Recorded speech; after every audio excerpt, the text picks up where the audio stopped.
Series Report with Sandy Koufax and Jim Simpson. Brought to you by Schlitz, the most carefully brewed beer in the world. When you're out of Schlitz, you're out of beer. By Fireman's Fund American Insurance Company. And by Wheaties Breakfast of Champions, a Big G cereal from General Mills. And hello again from Boston, Sandy. The Red Sox have got to win today or it's all over, and yet they're apparently forced to go with a man who spent a good deal of the time in the minors this year, Wasilewski. Jim, I don't know if they're forced to do it. It looks to me like Dick Williams has just lost a little faith in his other two starters and decided to go with Wasilewski, who did such a good job in St. Louis.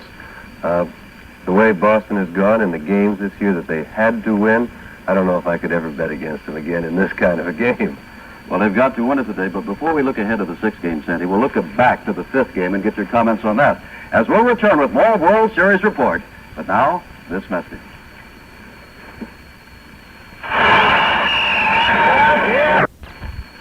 Sandy, it is said by baseball men that pitching is anywhere from 75 to 90% of baseball. You've been picking pitchers. You're 100% so far. Well, I tell you, Jim, you pick fellows like Lonborg and Gibson, they're making it 90% of the game. They've both been outstanding in the series, but I don't think enough can be said about Lonborg. I think he's done a great job, and especially he's had to pitch in ball games that they must win.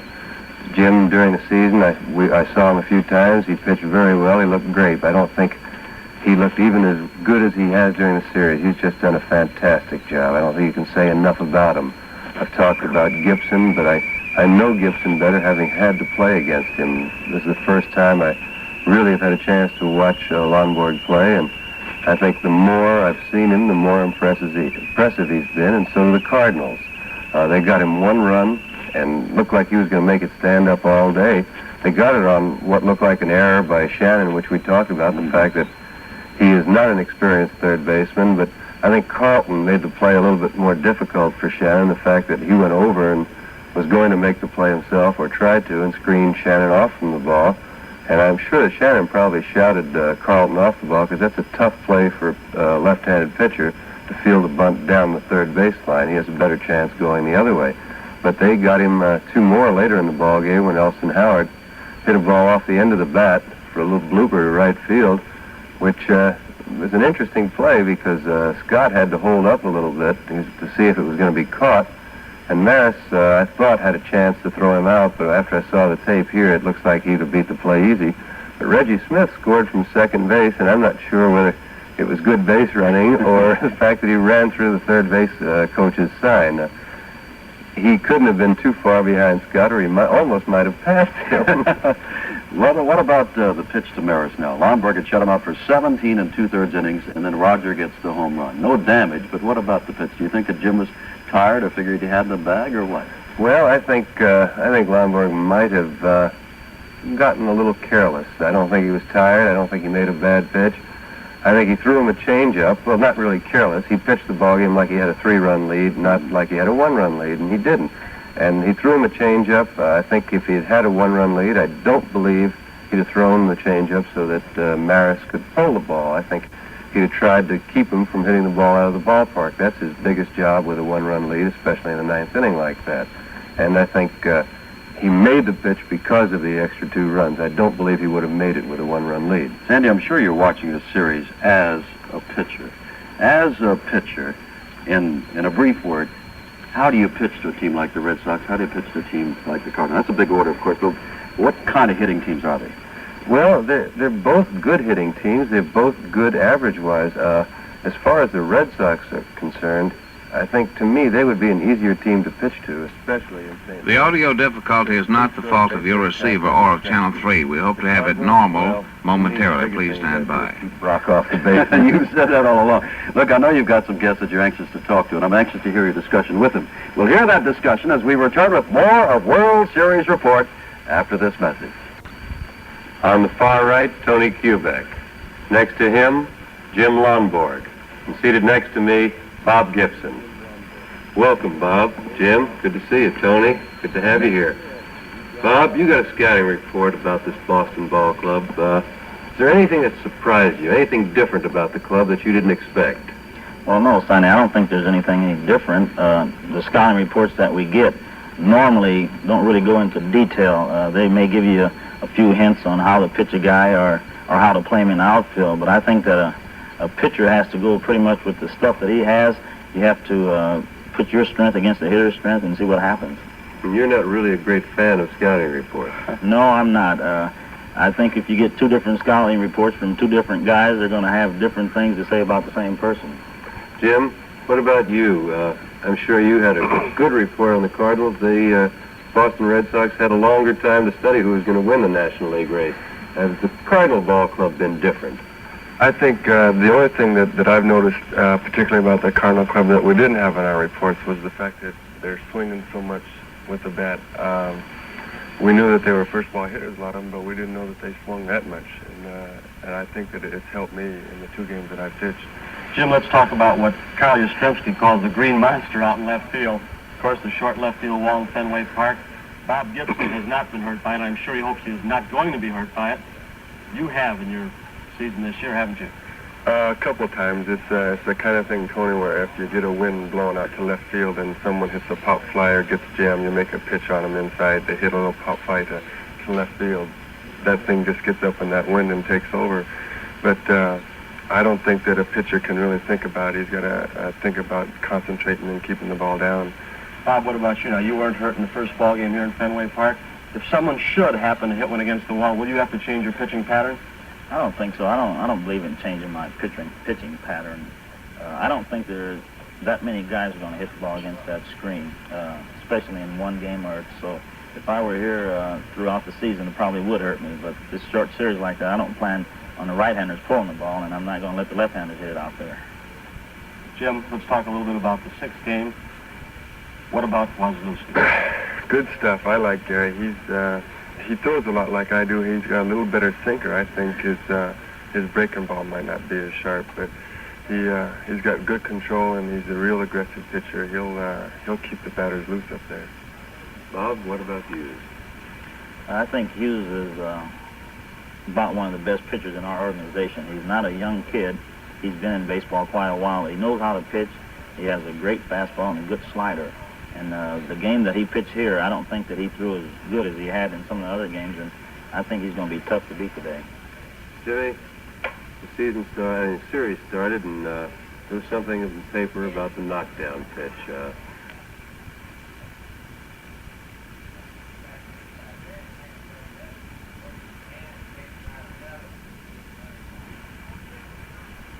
The audio difficulty is not the fault of your receiver or of Channel 3. Please stand by.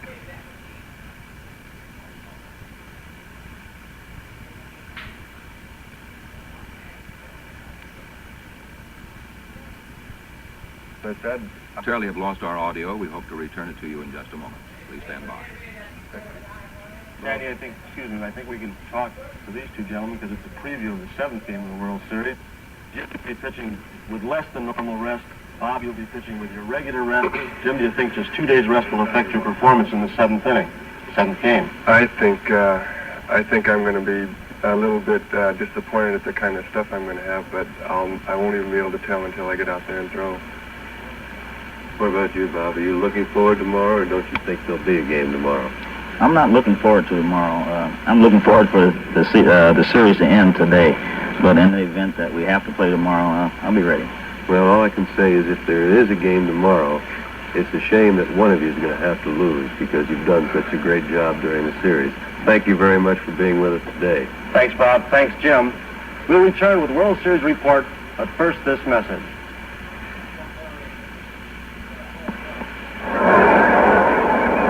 Tony Kubek, if the Red Sox don't win today, it's all over. What do you think? Jim, I think I'm going to have to view the 6th game of the World Series the same way most fans throughout the country are viewing it. I think we all want to see the Red Sox win so that we can see Lonborg versus Gibson in the 7th game. Stand by for those telegrams from St. Louis. Sandy? Well, I don't know. I was a little surprised to hear Lonborg say that he might be disappointed in the stuff he'd have in the 7th game, but I think he's thinking about the last time he made a start with 2 days rest. He didn't have good stuff, but I have a feeling that he might not have to pitch in the 7th game. I'd like to see it also, but I have to go with the Cardinals today. Well, Sandy Koufax, we may be back tomorrow. And thank you, Tony Kubek. And stay tuned now following station identification for the 6th game of the 1967 World Series.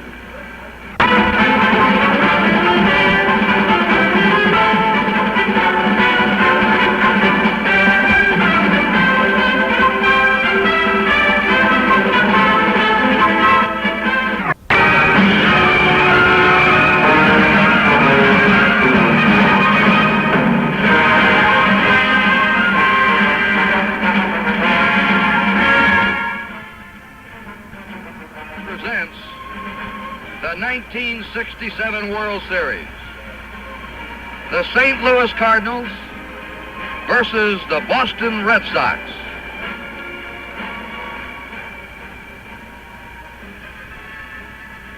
Brought to you by the Gillette Techmatic Razor. Ask your face about it. By new Super King Size Winston cigarettes. By Chrysler Corporation, your host for today's game, Dodge, and your local Dodge dealer. And by your Phillips 66 dealers. At Phillips 66, welcome to Fenway Park in Boston for the 6th game of the 1967 World Series. Good afternoon, everybody. I'm Curt Gowdy of NBC Sports with Ken Coleman, the broadcaster of the Boston Red Sox. It has been an improbable season for the Red Sox, 101 shots in April, a rookie manager, a young team, and now this improbable season is all capped off by the Red Sox pitching a pitcher who's never pitched a complete game in the major leagues, who's won only 2 games, his name, Gary Wozlewski. The St. Louis Cardinals hope to end it in St. Louis, but they're back here for Game 6. They are still the favorites. They'll be pitching right-hander Dick Hughes. We'll be talking about the 2 pitchers in just a minute. But Ken Coleman, we have a beautiful New England fall afternoon for the fans. We certainly do, Curt, and as a matter of fact, it wasn't predicted. It was supposed to be a rainy, foggy, drizzly day, but it's just beautiful, and we have a great crowd on hand here at Fenway Park to watch the Red Sox go against the St. Louis Cardinals. The ballpark is a very interesting one. I think one that fans enjoy watching a game from because it really is what they call a cozy ballpark. I know that everyone here in New England that I talk to is very much impressed with the park in St. Louis, Bush Memorial Stadium, and we're hoping we're going to have something like that, Curt, in the not-too-distant future here. Now, I'll tell you one thing about this ballpark, Ken. You never know what happens here. The pitching has dominated the last 3 World Series. The hitters haven't done much, but this is the kind of a park where the hitters can burst loose and we could get a wild ball game. We sure could. The dimensions read this way. The left field fence down in the corner there as you go along the third base side is 37 feet high, but it's close. It is a pretty good wallop up into those nets. A lot of line drive singles can be hit off the wall. And then, of course, it goes out to center field. And a number of home runs have been hit into those center field bleachers this year. In right field, the bullpens were constructed in 1940 in Ted Williams' 2nd year here, and they were called at one time Williamsburg to help the great left-handed slugger just a little bit here in Fenway. But it's a long shot to straightaway right. It is not too far down the line in right field, but as you see, it cuts away sharply. So that's the setting at Fenway Park, and now to set you up on the pitching situation, etc., is Curt. All right, Kenny, and aside from Jim Lonborg's pitching on Monday, here are some of the reasons the Red Sox brought it back to Boston. We're going back now to the 5th game. We have Ken Harrelson up for the Red Sox, and he drives a ground ball through the left side of the infield to bring in Joe Foy, who had singled to lead off the 3rd inning for the Red Sox first run. So the Red Sox went into the 9th inning of that game leading 1-0. Now in the 9th, the bases are loaded. Scott's at 3rd, Smith's at 2nd, Petrocelli at 1st. The batter is Elston Howard, facing Ron Willis, and he dumps this one, a bloop hit just inside the right field line. Roger Maris coming for it, picks the ball up, fires the home plate. There's Scott in, and on that high throw, Reggie Smith scored from 2nd right behind him. And the Red Sox needed those 2 runs because Roger Maris homered in the last of the 9th inning, but the Red Sox won the game by a score of 3-1. All right, let's take a look now at today's starting pitchers. And first of all, we have Dick Hughes, 29 years old, born in Stevens, Arkansas. And it is Dick Hughes Day in Shreveport, Louisiana today. Dick pitched in the 2nd game of the series and lost, but he led the Cardinals in the most games won this year.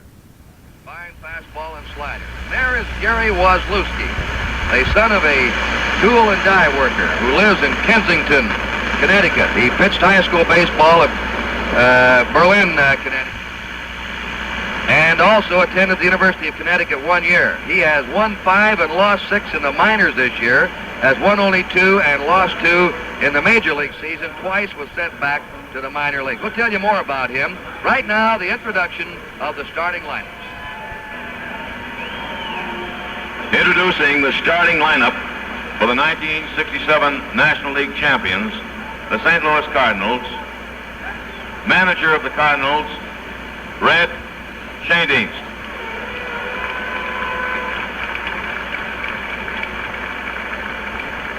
Batting first and playing left field, number 20, Lou Brock.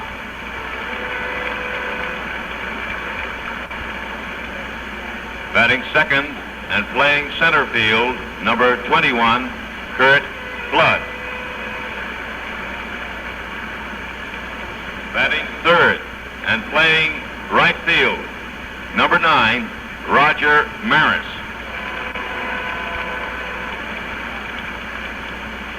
Batting fourth and playing first base, number 30, Orlando Cepeda.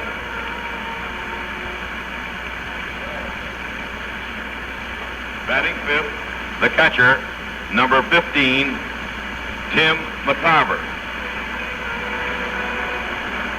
Batting sixth and playing third base, number 18, Mike Shannon.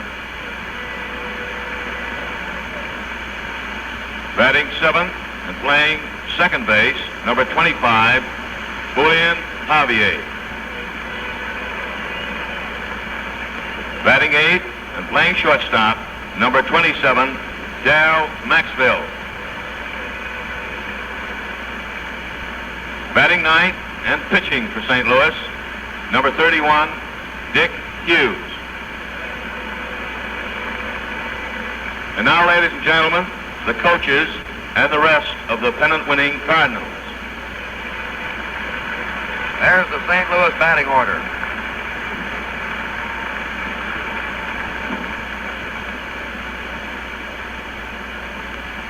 And now, ladies and gentlemen, the starting lineup for the 1967 American League champions, the Boston Red Sox.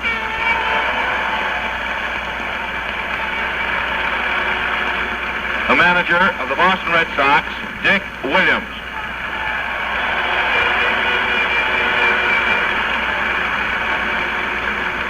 Leading off and playing third base, number 1, Joe Foy.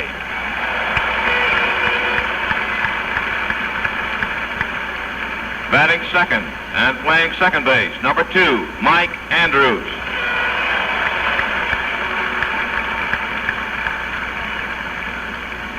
Batting third and playing left field, number 8, Carl Yastrzemski.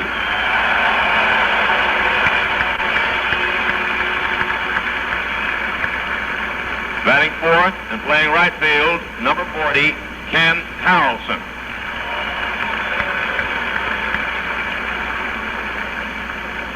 Batting fifth and playing first base, number 5, George Scott.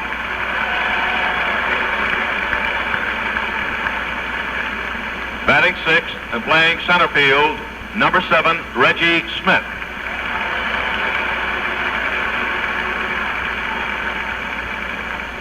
Batting seventh and playing shortstop, number 6, Rico Petrocelli. Batting eighth and catching, number 18, Elston Howard.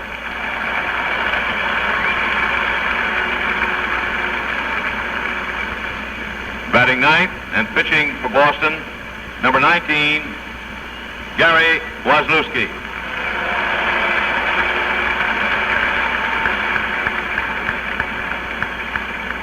And now, ladies and gentlemen, the coaches and the rest of the pennant-winning Boston Red Sox. There's the Boston Red Sox batting order.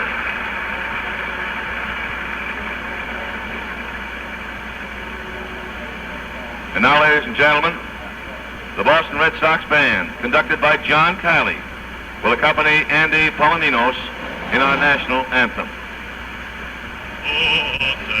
Can you see by the dawn's early light what so far bewailed at the twilight's last gleaming, whose cross-white and bright stars through the perilous fight o'er the ramparts we watch?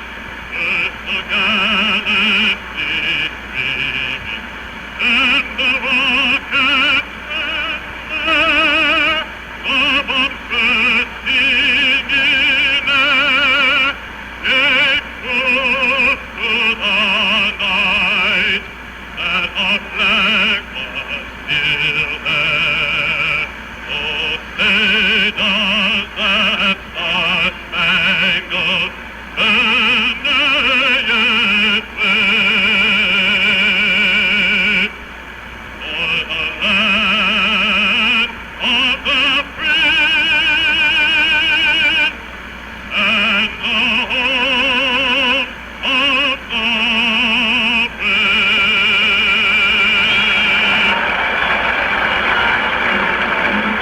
The sixth game of the 1967 World Series being brought to you from Fenway Park in Boston as the St. Louis Cardinals meet the Boston Red Sox. Your new Technocrat razor is terrific, except the handle should be fatter. I have not nicked my face once with your technical razor. However, the handle seems too short. With your Technomat razor, I find I put less pressure on my face, but you should straighten the handle. Love the light feel of your Technotic razor. I suggest, though, you put more bend in the handle.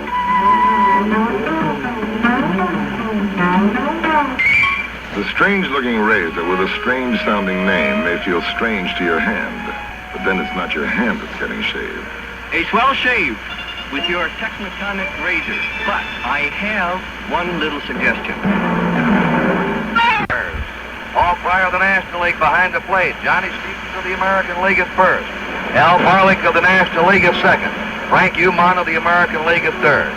Umpiring the left field line from the National League, Augie Donatelli, and the umpire for the right field line will be Ed Runge.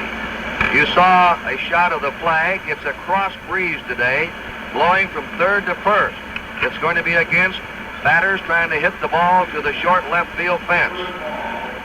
Balls hit in the air toward right field will be given a boost today. And it could be a factor. It's a break for the pitchers here in Fenway Park.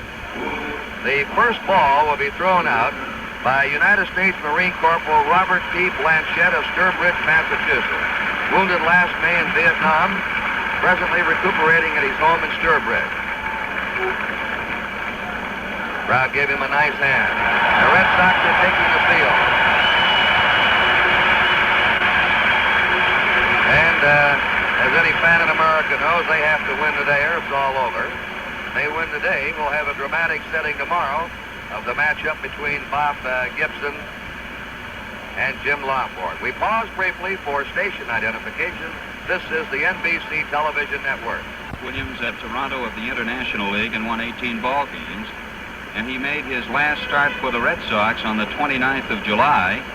Would not have been eligible for the World Series if it were not for an injury to Darrell Brandon of Boston. And he's going to be tested immediately because Lou Brock has been a key man for the Cardinals. In the 3 winning games, Brock has gone 8 for 12. And in the 2 losing games for St. Louis, he's been 0 for 8 against Jim Lonborg. So Wazlewski goes right to the test as you look at first base coach Dick Sisler of the Cardinals, and at third, coaching is Joe Schultz. Wazlewski is not unlike Jim Lonborg. His best pitchers are a sinking fastball and a slider, and to be effective, he has to keep the ball down. Young fellow who has overcome a heart ailment in his early life and a collapsed lung while he was in the military service. Pitching today for the Boston Red Sox and facing first, one of the heroes of the St. Louis Cardinals in the series, Lou Brock.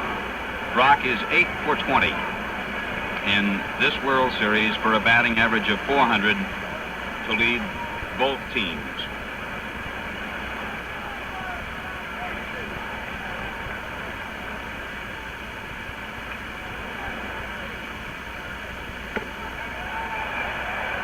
Ball 1. Joe Foy was anticipating the possibility as Brock squared away.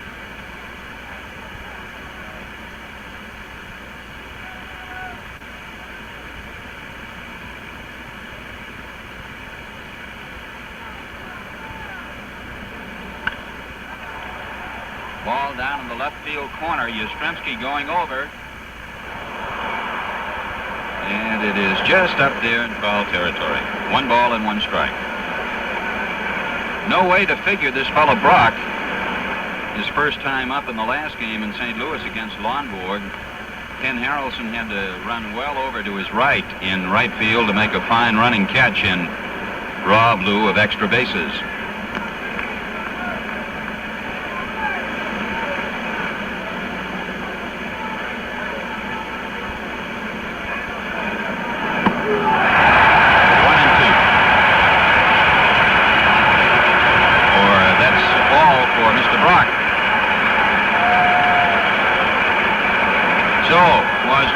Starts it off. No, hold on. Brock lost the count. Yes, and then I thought he lost me for a minute because when I saw him leaving, I figured I had to be wrong on that one. 1 ball, 2 strikes.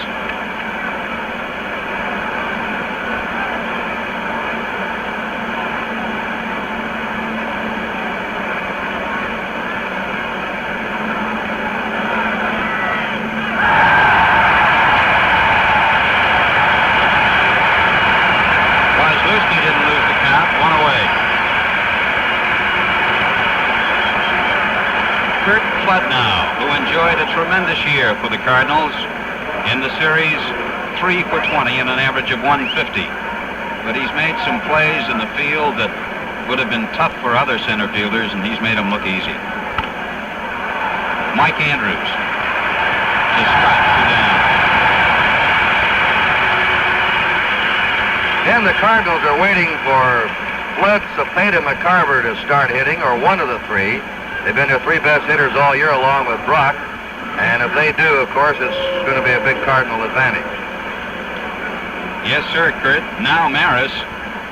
Rogers had a fine series with an average of 316, 1 home run, 6 out of 19. Just saw his season's totals. Strike 1.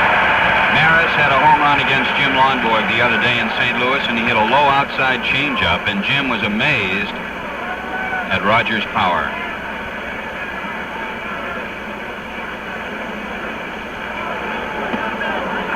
One and 1.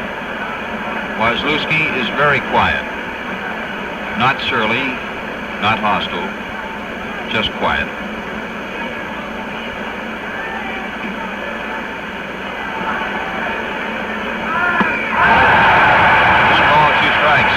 He had something on that one. Veteran umpire Hank Soar, after he worked a game in Minneapolis once this summer, said to me that he thought that night Wazlewski looked as good as anybody he'd seen all year. 1 and 2.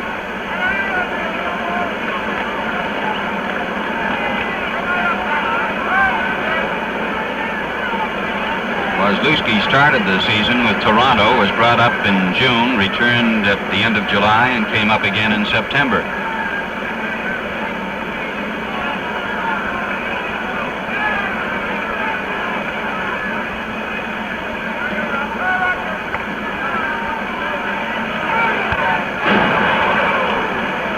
Count hangs at 1 ball, 2 strikes to Maris. 2 out in the top of the first inning, no score at Fenway Park.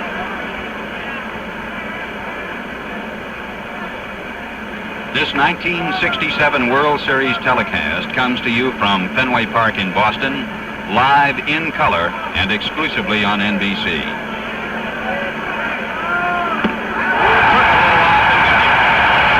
Cardinals go in order in the first inning. No runs, no hits, and nobody left on, and so at the middle of 1, St. Louis nothing and Boston coming to bat. Break on him.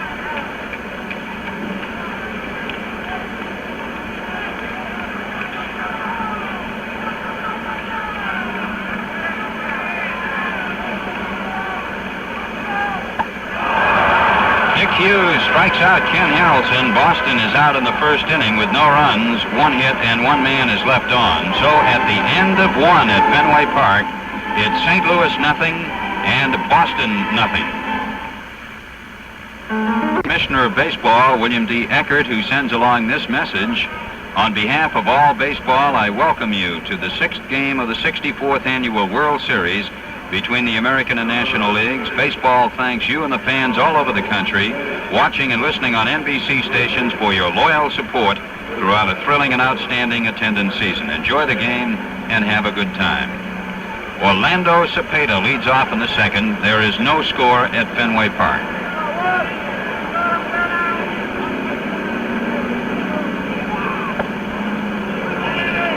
Ball one. Cepeda has 2 hits in this series. Both of them have been doubles.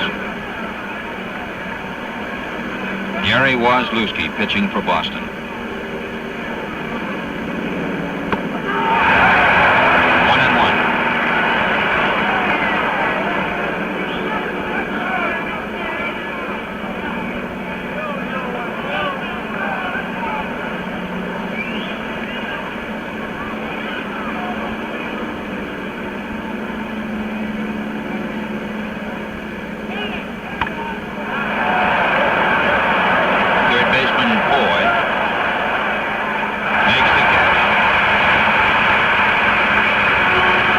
Yastrzemski last year battled Dick Hughes in the International League several times. They had some very close battles against each other. Gary had the record of 18-11 to lead the International League in victories. McCarver now. Tim with 2 for 16 in the series.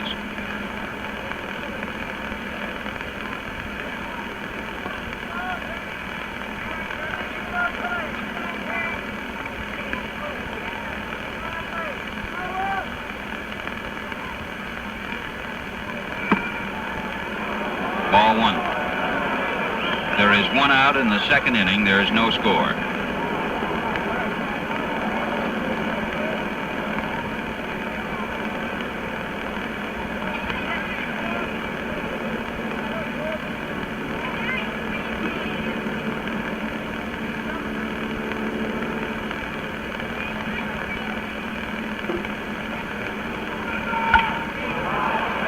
Petrocelli to Scott.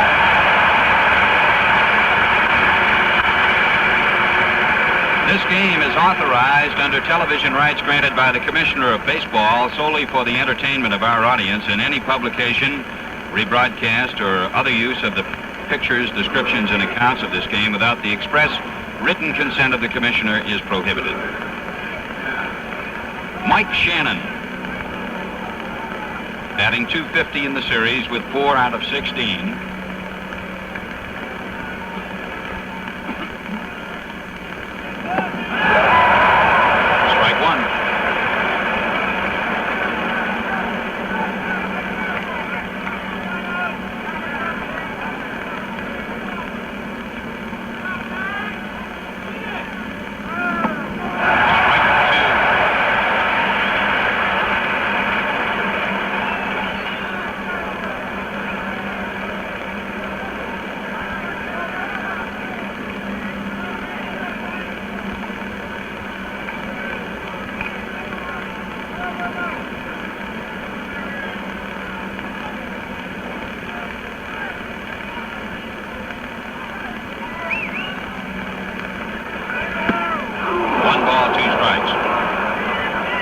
Yastrzemski of the Red Sox, in fact several of the Red Sox players have been writing columns in the Boston papers, and Yaz today was commenting on the brilliant umpiring in this series. He says it's been uniformly good.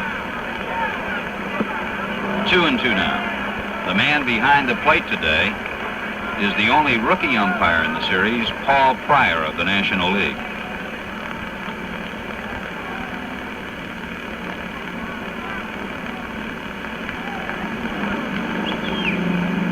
Two out and nobody on.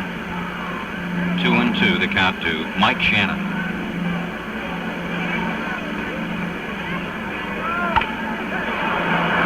Petrocelli to Scott.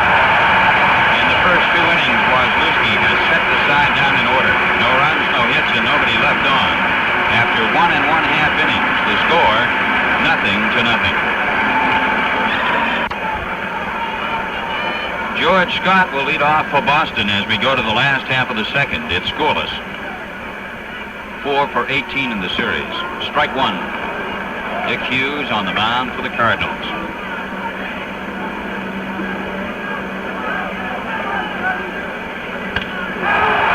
Well tagged to left, but Brock appears to be set for it.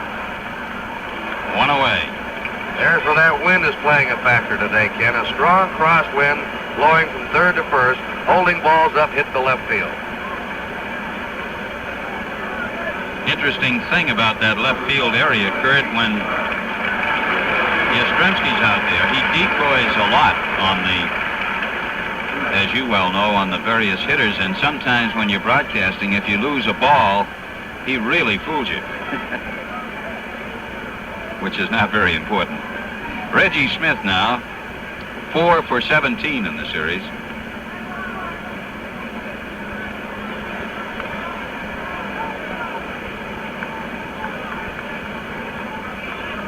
One out in the Boston second, no score.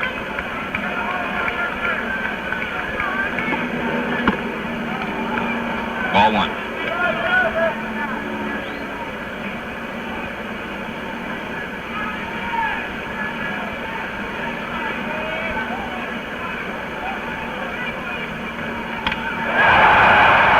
Roger Maris makes the catch for the second out.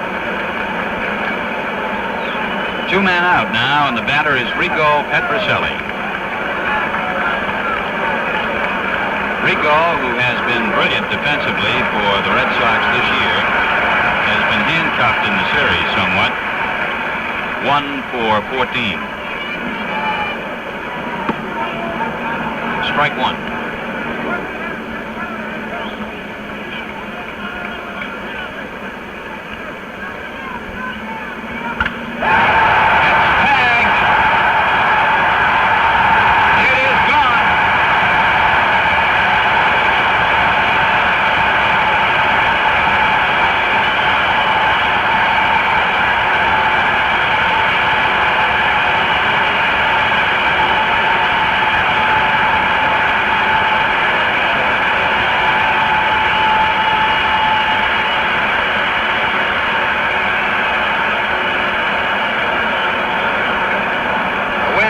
Much with that one. That was a vicious line drive that kept rising up at the left field screen. Petrocelli has a good Fenway Park stroke.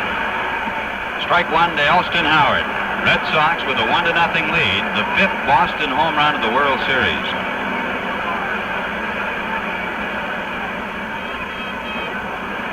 Howard fouling it back. 2 strikes to the veteran Red Sox catcher.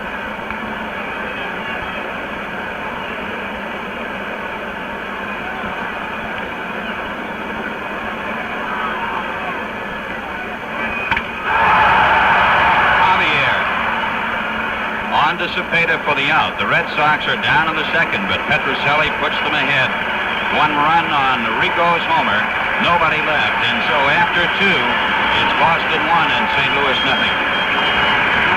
Besides bringing you Major League Baseball's World Series plus American Football League action every Sunday, NBC telecasts the tops in postseason football for the American Football League Championship and All-Star games, and the best of postseason college games like the Senior Bowl, the East-West game, and that New Year's Day tripleheader, the Sugar Bowl, the Rose Bowl, and the Orange Bowl. So for the most and best of live color sports action, stay tuned to NBC. We'll have to wait and see how this one goes today. But in every World Series game so far, the team that has scored first has won that game. Gary Wozlewski, Kensington, Connecticut. A surprise starter for the Red Sox, has set the Cardinals down 6 in a row so far. Petrocelli's home run has Boston leading. And here come the Cards up now in the top of the third. Incidentally, Wozlewski now in the World Series, Ken, put down 9 in a row at St. Louis. 6 today, has retired 15 batters in succession. And now faces Julian Javier, who has been one of the brilliant stars of this series, both at the plate and in the field. An average of .353 with 6 for 17. Been quite a thrill to watch this fellow play ball. Deep to left field It's off the wall. And on to second is Javier. The first hit off Wozlewski, almost getting out. Off the fence in left field. Javier at second and nobody out in the third. 1-0 Red Sox, and Maxville due at the plate.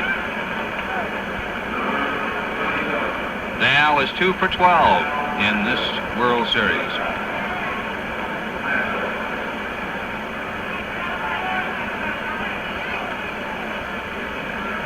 At this stage,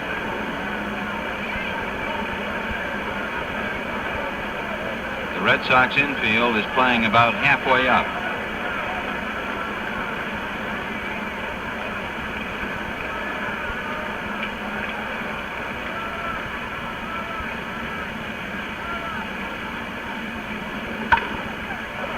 Petrocelli.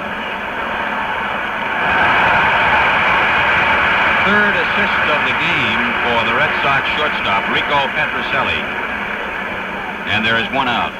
Of all the Red Sox infielders, George Scott, the first baseman, will tell you, Petrocelli has the most consistent arm for accuracy.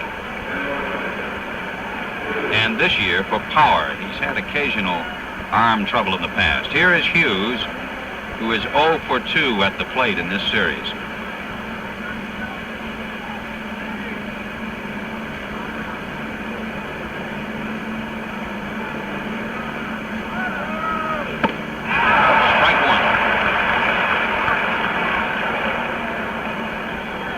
Javier at second. Williams just got the attention of his right fielder Harrelson and brought him in about 5 or 6 steps against Hughes, playing him to hit very shallow to right.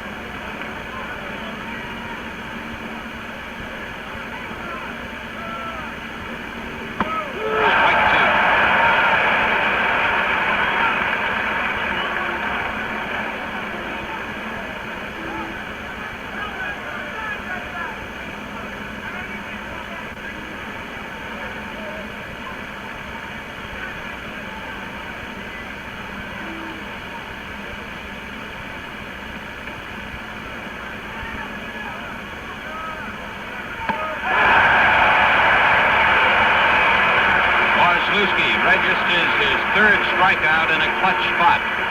And there are 2 men out in the third. 1-0, the Red Sox lead. And the batter will be Lou Brock. Brock struck out in the first inning twice. Once by his imagination and once for real, as Lou lost track of the count.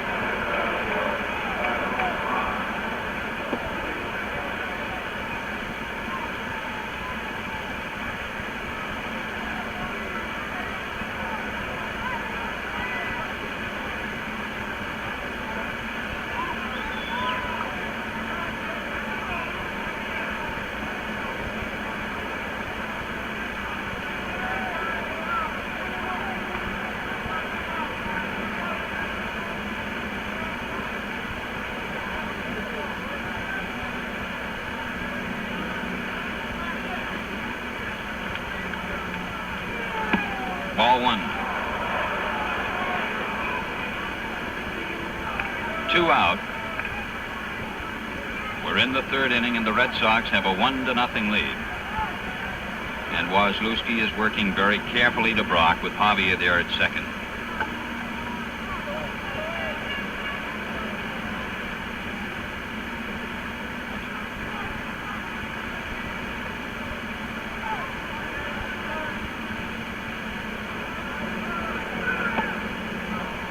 Ball 2.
as Harrelson throws the ball into second, and Lou Brock has come through with a single into right field, scoring Julian Javier, and it is 1-1. And we're going to see one of the reasons now why Wazlewski is pitching today. He is about the best on the Red Sox of the right-handers, and they're loaded with right-handed pitchers, of holding a runner on. They've used him to demonstrate to the other pitchers how to do it. That's one of the reasons they're starting him, especially against Brock, who's now on first. And who has a pretty good lead, as you see. Once this year in Kansas City, Wazlewski picked Bert Campaneris off first base.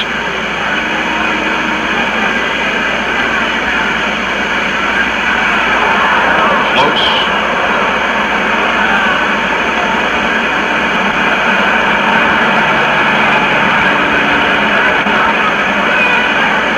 We're watching a game within a game.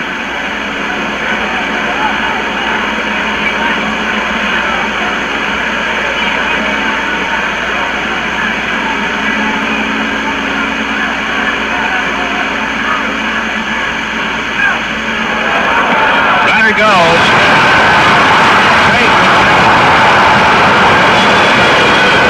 Brock with that great jump has stolen for the fourth time in this World Series. All right, here's Brock now. Look how he studied that pitcher's move. The throw's a little high here. He's in there under it. And Brock putting on another base-stealing exhibition. Has had a fabulous series for the Cardinals. 1 strike is the count on Flood.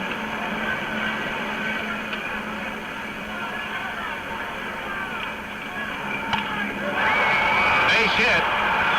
Yastrzemski going home. Safe at the plate. The Cardinals take the lead as Flood singles home Brock. 2-1 St. Louis. All right, here's Brock testing Yastrzemski, two of the best in what they do.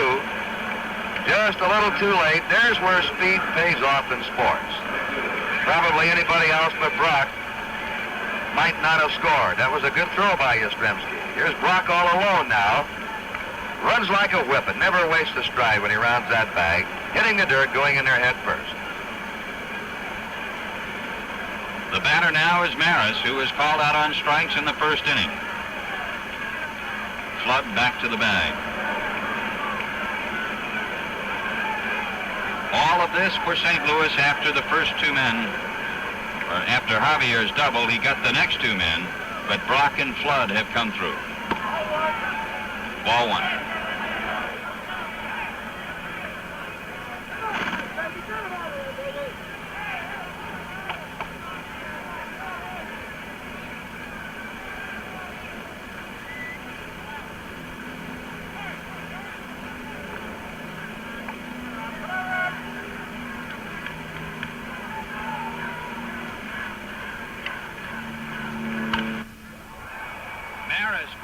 Single to right field. Flood will hit to it third base. And the Cardinals have runners now at first and third on a solid single to right field by Roger Maris.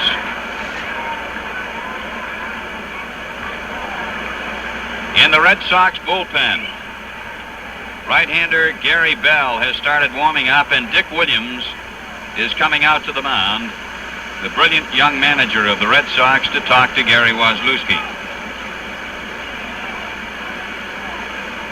Roger Maris, still a very competent ball player, has done quite a job for the Cardinals this series. Defensively, leads the series in RBIs. He's now had 7 hits. He's been good all the way, right from the opening game, Ken. Done a splendid job. He has more experience than any other Cardinal in the World Series, and he's acted like the pro he is. Williams leaves the mound.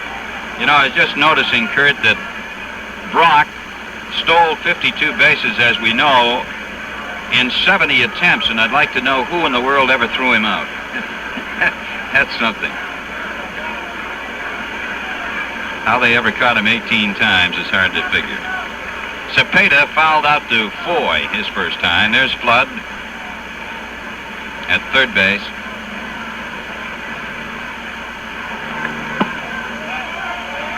Ball one.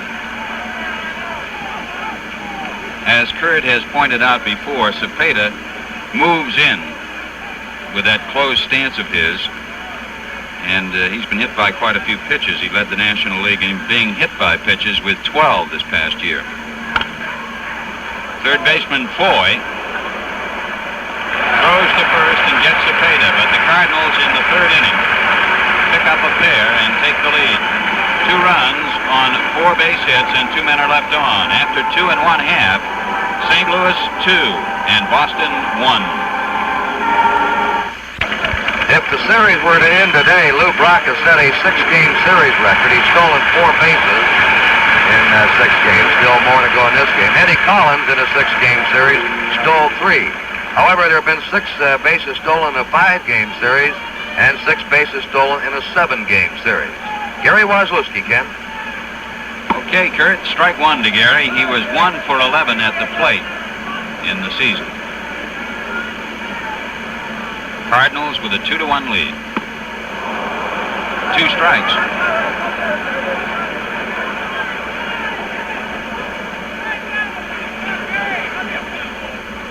This is the last half of the third inning and a beautiful day in Boston. Quickly, Hughes gets Wozlowski. Racks up his second strikeout. And Joe Foy is up now, popped up to the second baseman, Julian Javier, in the first inning.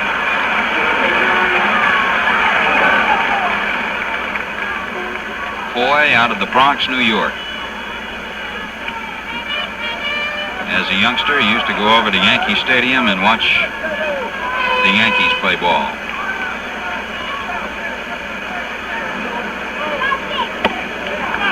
Ball one. This year at Yankee Stadium, Joe Foy hit a grand slam home run.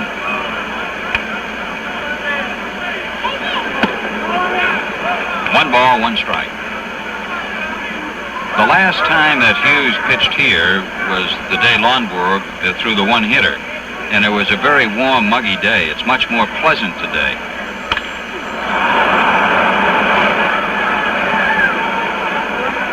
Dal Maxfield makes the catch.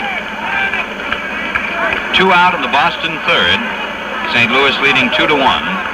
The batter will be Mike Andrews, who ripped a solid line drive to left field in the first inning, which was caught by Brock.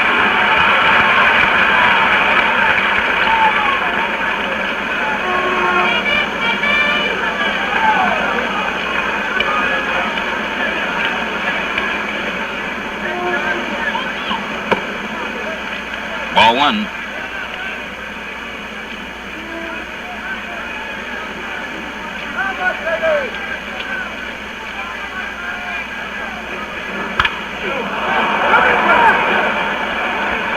Third baseman Mike Shannon takes Andrews' foul ball, and the Red Sox go in order in the third. No runs, no hits, and nobody left on at the end of 3 innings of play. It's the St. Louis Cardinals 2 and the Red Sox 1.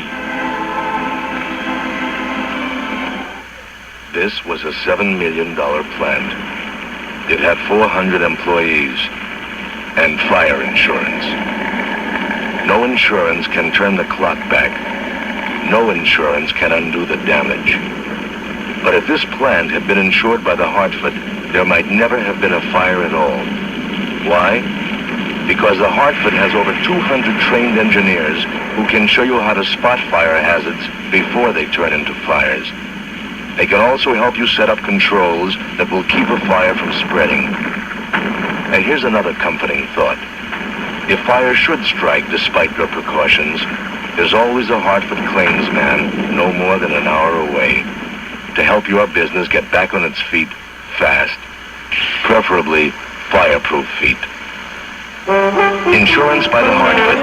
This Sunday, NBC telecasts another American Football League doubleheader starting at 2 o'clock Eastern Daylight Time. First half of the doubleheader will be telecast originally, features the Raiders against the Bills, Houston and New York, Miami and Boston. At Fenway Park, the Cardinals ahead 2-1. Tim McCarver will lead off for St. Louis, bounced out to shortstop Petrocelli in the second inning, to be followed by Mike Shannon and then Julian Javier.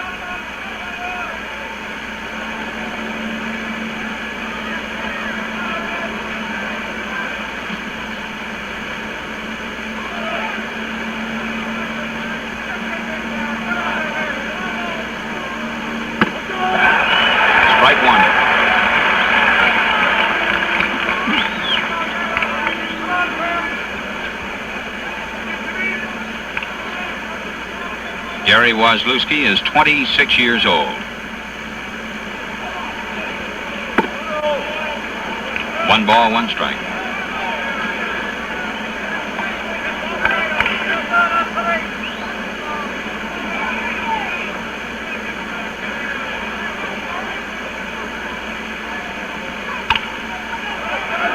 Scott plays it along. 1 out in the 4th. St. Louis with a 2-1 lead. If you joined us late, for Boston in the 2nd with 2 out, Petrocelli homered. For St. Louis in the 3rd, Javier led off with a double, and then after 2 out, Brock singled him in. Brock stole 2nd, and Flood single scoring Brock. Maris then singled, but Cepeda grounded out. Here's Shannon, who grounded to Petrocelli in the 2nd. Ball 1.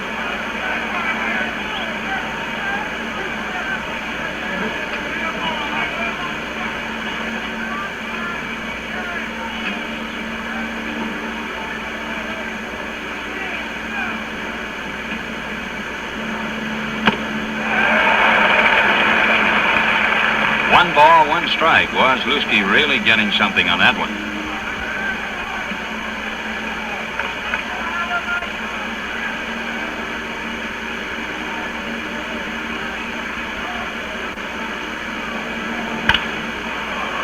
Hard shot. Safe at first base. Shannon is on. That ball was really whacked at Petrocelli. Error charge to the Boston shortstop. 1 out and 1 on. Julian Javier at the plate. Hit a double high off the wall in the 3rd inning. Out in left field and scored the first St. Louis run.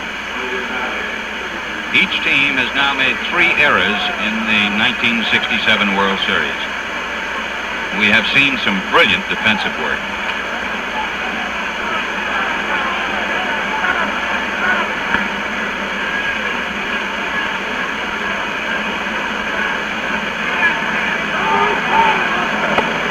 Javier stepped out as they called time.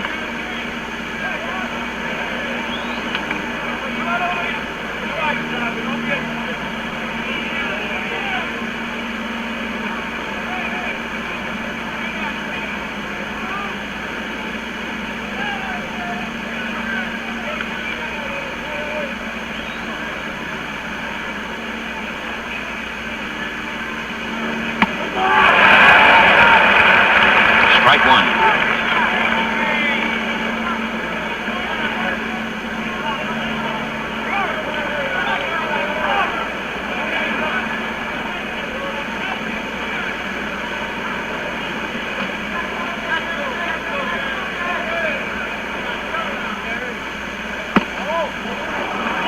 One ball, 1 strike.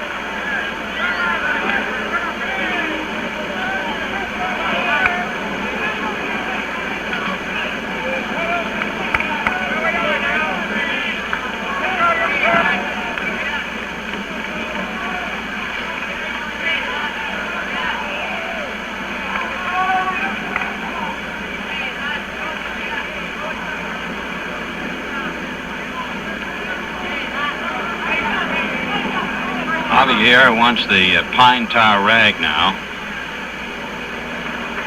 Wozlewski working a little bit more deliberately than usual this afternoon, as you can well imagine. The Cardinals lead 2-1. This is the 4th inning. Shannon is on first with 1 out. Pitch out. 2-1.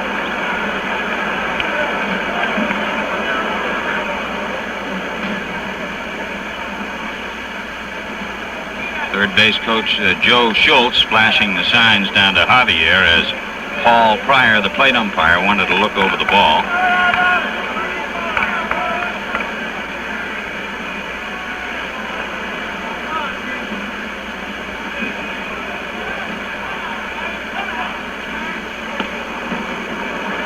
Shannon back to the bag.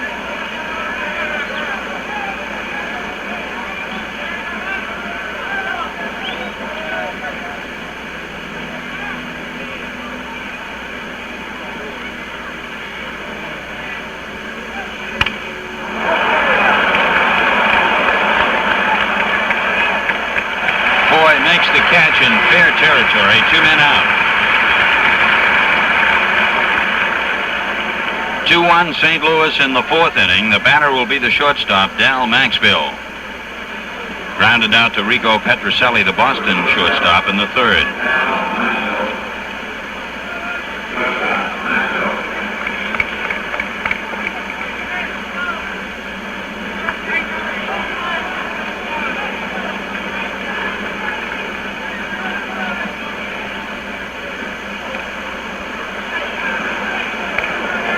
And this whole Cardinal ball club can move. They have outstanding team speed, no matter who's on there, aside from Brock. They can all give you trouble. They like to hit and run, and they put that constant pressure on you. Well tagged. Reggie Smith going back. Makes the catch, returning the side. Maxville unloads one to Reggie Smith, and in the 4th for St. Louis, there were no runs, no hits, 1 error, and 1 left on. So after 3 1/2 innings, the score, the Cardinals 2 and the Red Sox 1. On Monday, October 16th, Chrysler presents the Bob Hope Comedy Special with Bob's special guests Debbie Reynolds, Steve Lawrence, and Edie Gourmet. There'll be music, fun, and laughter Monday, October 16th, right here on NBC. Last to the 4th inning, Yastrzemski, Harrelson, and Scott up for the Red Sox. Joe Cronin, the president of the American League, and his wife Mildred looking on. And Warren Giles will be on the other side. We'll show him later. Right now, here's Ken Coleman again. Okay, Yastrzemski had a hit his first time out when he smashed one off Cepeda's glove into shallow right. Ball 1. Hughes following the same pattern, trying to work Yaz low and away.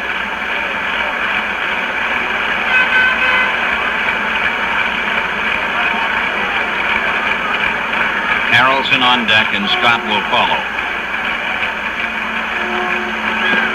Ball 2.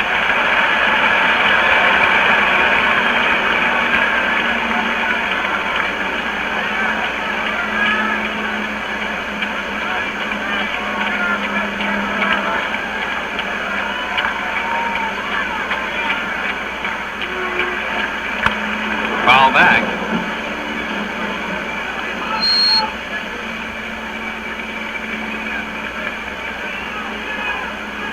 Yastrzemski hit 44 home runs during the year, which is a new record for a Boston left-handed batter. Get it!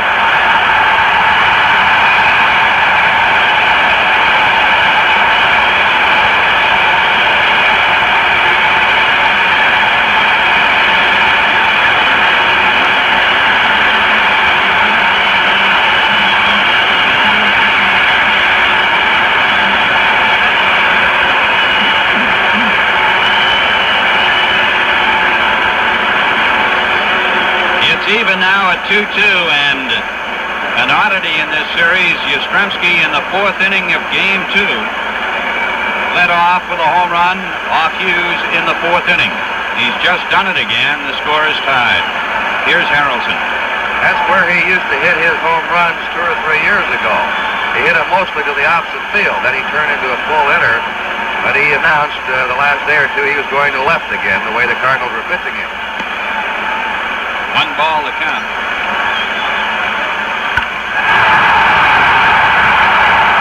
Flood is there.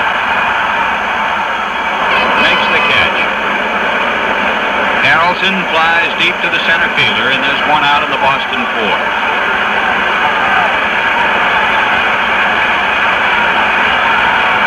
Petrocelli and Yastrzemski have hit home runs for Boston in this ball game, and the Cardinals came up with 2 runs on 4 hits in the 3rd, and it's a 2-2 tie. Scott flied to left in the 2nd. Strike 1.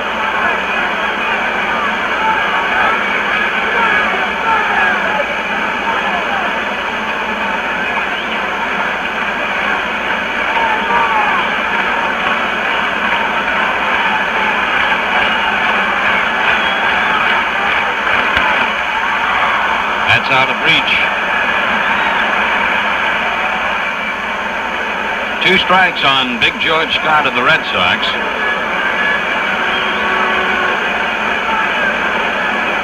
George this year, wisely, has laid off trying to whack the long ball like he did last year. He got off to a tremendous start last year, but then had problems with strikeouts. He's been a very solid hitter all year for Boston. 1-2. Last year he had trouble holding back on the low outside pitch. But this season he batted .303. 2-2. And still got his home runs, 19 of what he calls the long taters.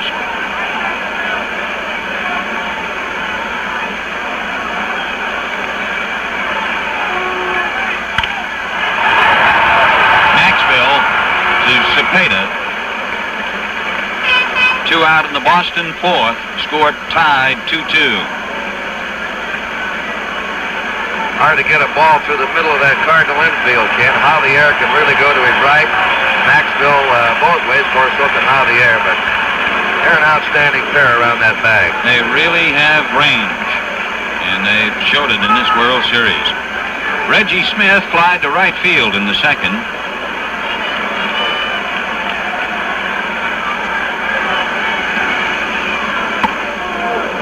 Strike one.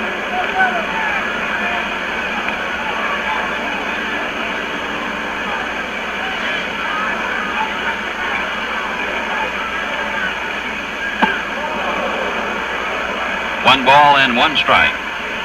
Action now in the St. Louis bullpen.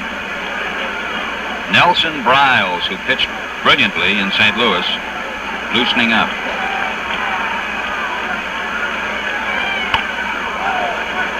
Foul back. 1-2 on Smith.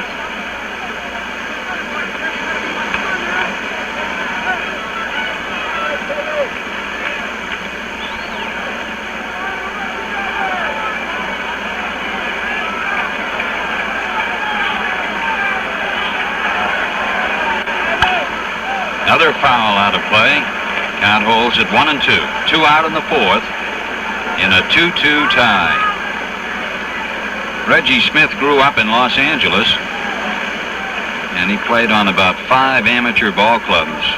Played just about every night in the week. That's deep to right. Home run.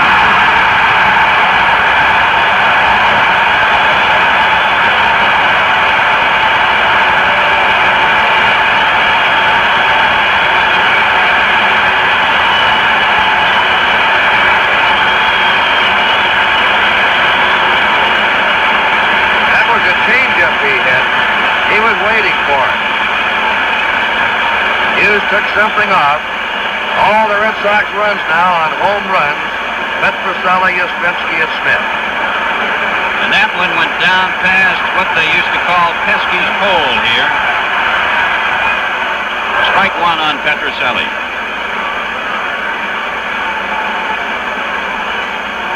Three home runs for the Red Sox. The most runs homers allowed in a game is 4 by Charlie Root of the Cubs and Gene Thompson of Cincinnati. 1 ball, 1 strike. The Boston Ball Club led the American League in batting.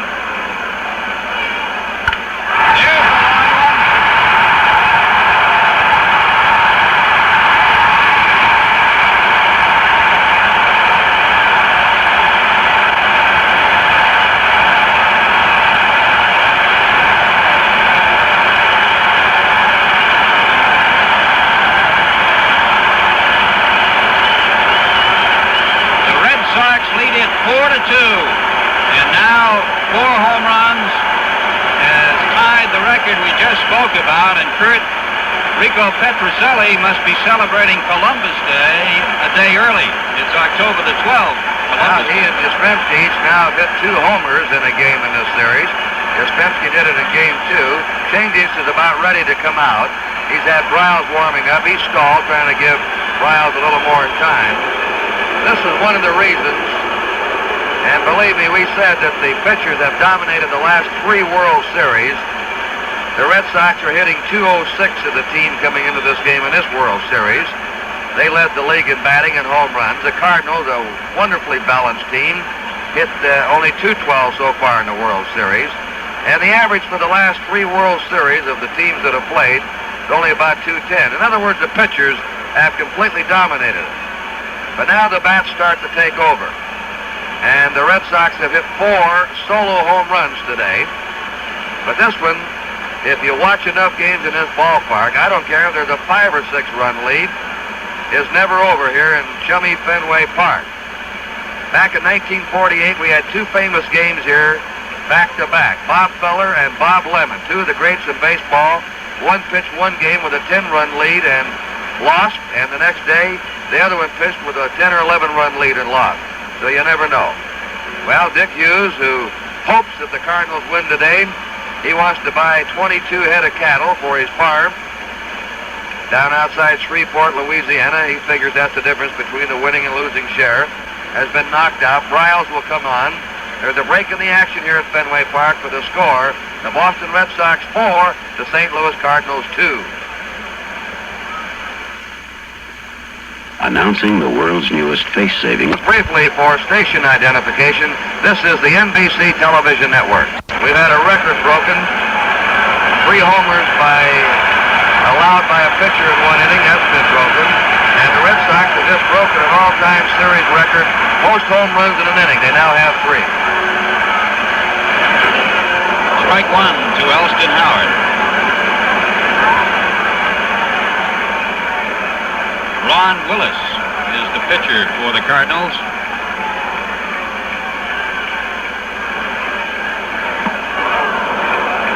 Strike 2. My fault, Ken. They must have switched out there. They had Bryles. Right. Well, we spotted Nelson warming up earlier, and Red had said he would be the long reliever. I think he's up there again throwing. 1-2 the count. Willis making his 2nd appearance in the series.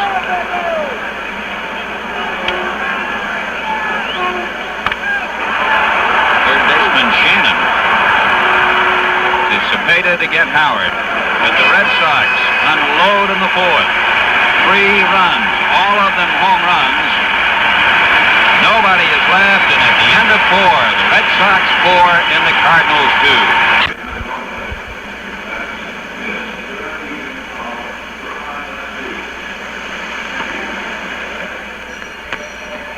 As we move to the 5th inning, there'll be a pinch hitter to lead off for the St. Louis Cardinals against Gary Wozlewski of the Red Sox. Ed Spezio will be making his first series appearance as he will bat for Ron Willis, who thus has worked 1/3 of an inning after Dick Hughes went 3 2/3 and allowed 5 hits and 4 runs. Hughes had no walks and struck out 2.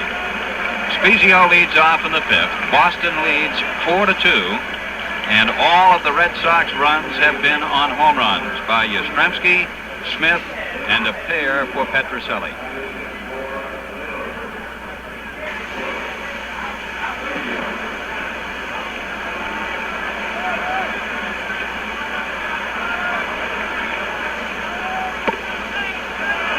Ball 1.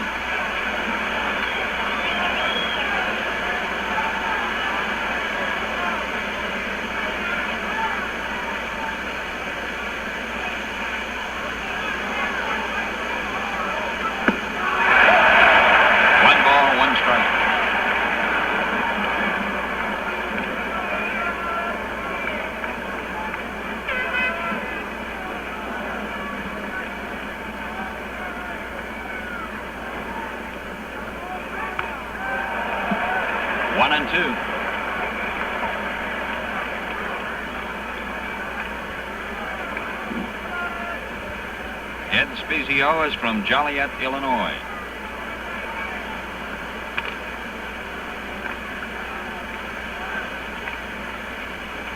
Combination infielder and outfielder. 2 years ago had a fine season with Tulsa, and this past year worked part-time with the Cards. Joe Foy to Scott. 1 down in the St. Louis 5th inning. Boston with a 4-2 edge.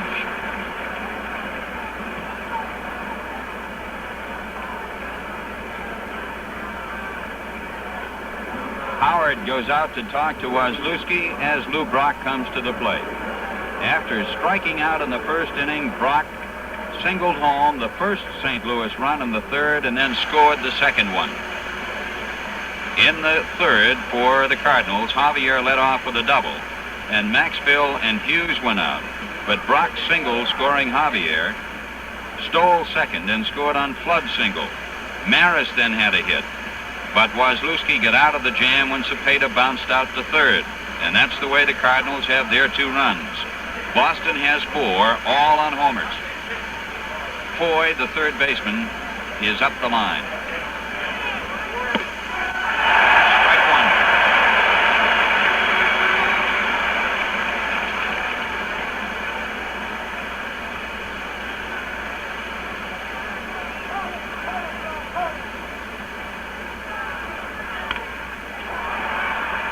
Scott to Wazlewski.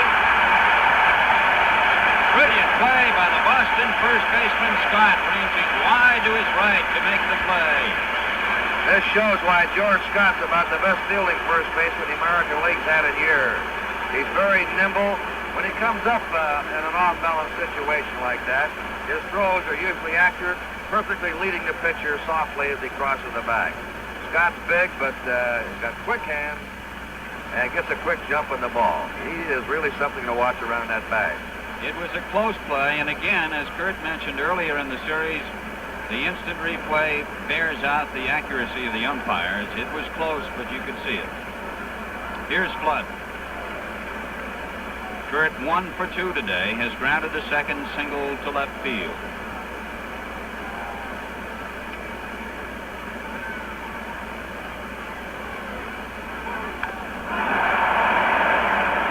Strike one.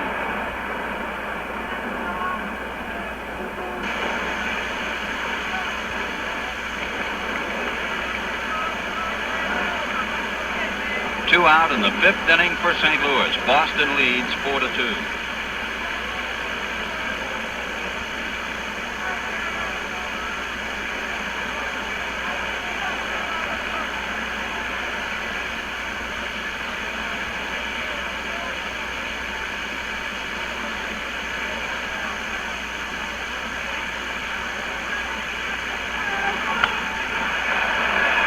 Two strikes to Flood.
And nobody left on. At the middle of the game, it's Boston 4 and St. Louis 2. His Eminence Richard Cardinal Cushing on hand today at Fenway Park, watching the Red Sox in action. The Cardinal has been following the Red Sox very closely throughout the entire season. Nelson Briles is the new pitcher. He has just started warming up. While he does, we'd like to mention that 2 new events have just been added to the NBC sports schedule, both coming up very soon. On November 4th and 5th, one of the top events on the PGA Tour, the Hawaiian Open, live and in color from Honolulu, the first live color sports event ever telecast by satellite from Hawaii. Then on November 11th, again in color, the Washington, D.C. International Horse Race from Laurel, Maryland. Now, as we go to the last of the 5th, it's a pleasure to turn the microphone back to the man who this year was chosen by his contemporaries, fellow broadcasters around the country, and most deservedly so, as the nation's #1 sports broadcaster, here is Curt Gowdy. Thanks, Ken. Wonderful job. And Gary Wozlewski got a big hand as he stepped in. Nelson Bryles. Pitch is fouled out of play, strike one. Wozlewski struck out his first time. Bryles pitched a fine ball game against the Red Sox on Saturday, went all the way to beat them. He won 14 and lost 5 this year with the Cardinals. Born in Doris, California, lives in Chico, California. He has attended Santa Clara University and Chico State College. And he hits Wozlewski.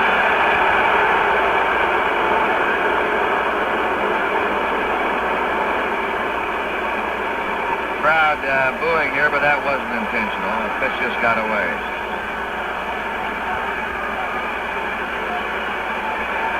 We go to the top of the Red Sox batting order, and Joe Foy, who's popped the second and popped the short. That's the Red Sox trainer, Buddy LaRue, who's putting the ethyl chloride on Gary now, the painkiller, as the ball players call it. And Buddy has been around some pretty good championship combinations, Curt, over the years. Longtime trainer of the Boston Celtics. All right, Wozlewski going to first. Nobody out here in the last of the 5th. The Red Sox lead 4-2. The Red Sox have hit 4 home runs in this game, all with nobody on. The Cardinals got 2 in the 3rd. This is the top of the order.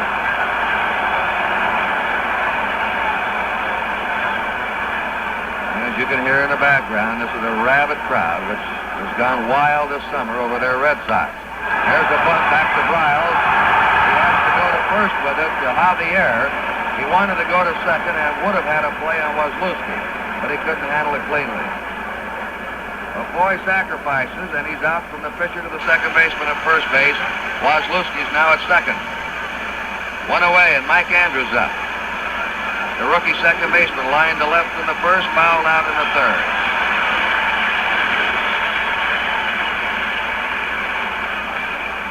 Carl Yastrzemski on deck. Playing Andrews a couple of steps toward left. A perfect fall afternoon here in New England.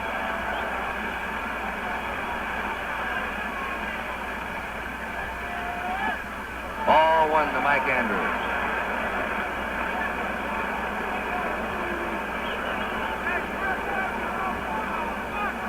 There's Yastrzemski.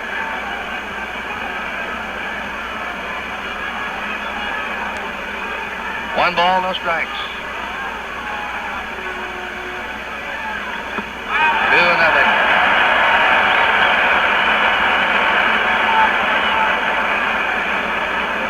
Now Andrews looking down to his third base coach, Ed Popowski, for a sign. Javier decides to come in and talk to Nelson Bryles.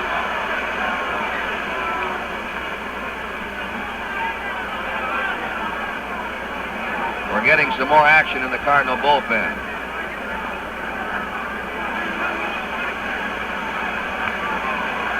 Larry Jaster starting to warm up. Bryles 2-0 pitch to Mike Andrews. Bouncing ball to third baseman Shannon. Looks Wozlewski back. Throws Andrews out. And we have 2 down. Here comes Yastrzemski.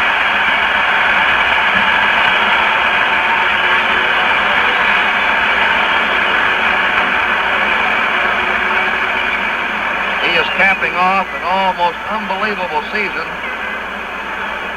with an outstanding World Series. He's singled a right, he's hit a home run. We're going to put him on first base over. And they'll take their chances on the right-hander to follow Ken Harrelson. Yastrzemski now has 8 hits in the series. Lou Brock has 9 hits. Yastrzemski's hit 3 home runs in this series. 47 altogether this year.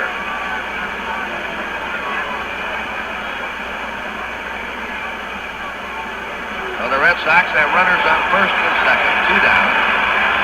Ken Harrelson has struck out and flied out. Now watch him as he steps in. He may crowd that plate. He's been standing too far back, according to Bobby Doerr, the Red Sox coach, and Dick Williams. when he first came here. Then they started to pitch him outside, and he had his troubles. And he is moving closer to that plate. Let's see when he finally digs in. They told him today in batting practice, get more on top of the plate. There he is. And he's close to it now. Runners on first and second. 2 down. The Red Sox ahead 4-2 in the last of the 5th. Fouls it out of play. Riles is a very articulate young man. He's a part-time actor in college. He speaks 2 or 3 languages. Very bright and personable. He has twin brothers who have a professional group, a combo group. No balls, 1 strike. 1-1 to Ken Harrelson. Wozlewski, the pitcher, is at second base for the Red Sox. Yastrzemski at first. They're not holding. Cepeda back off the bag.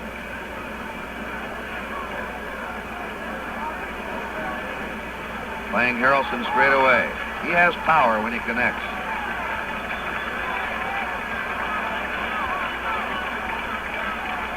One pitch. Foul out of play, and the count is 1 ball, 2 strikes to Ken Harrelson. This fella's a real character. He's a nifty dresser, quite an athlete. Always has a quip.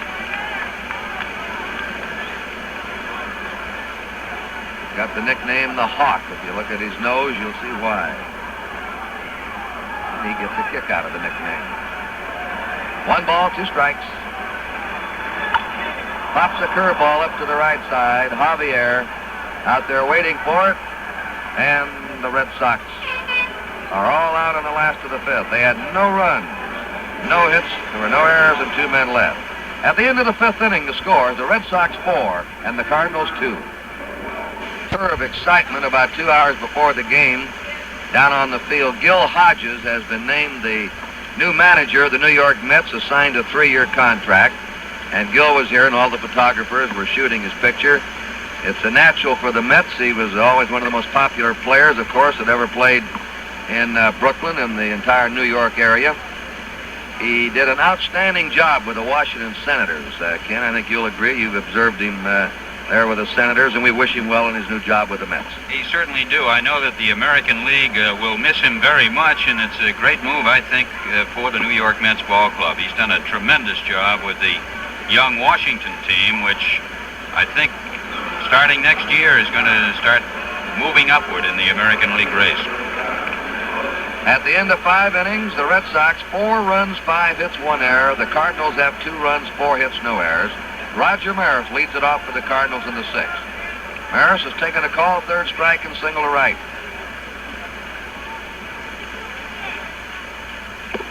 Ball 1 delivered by Gary Wozlewski.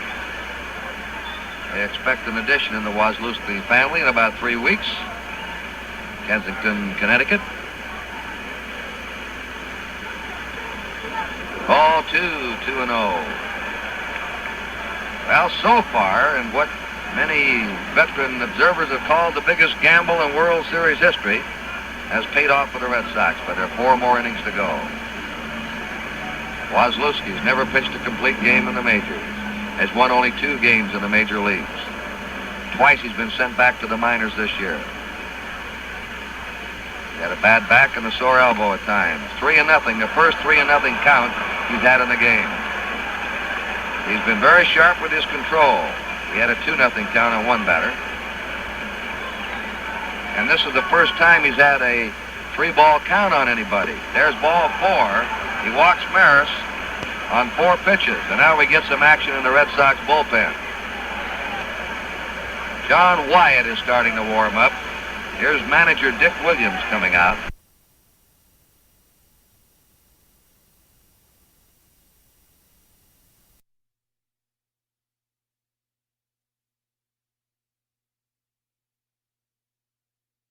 3-ball count on anybody. There's ball 4.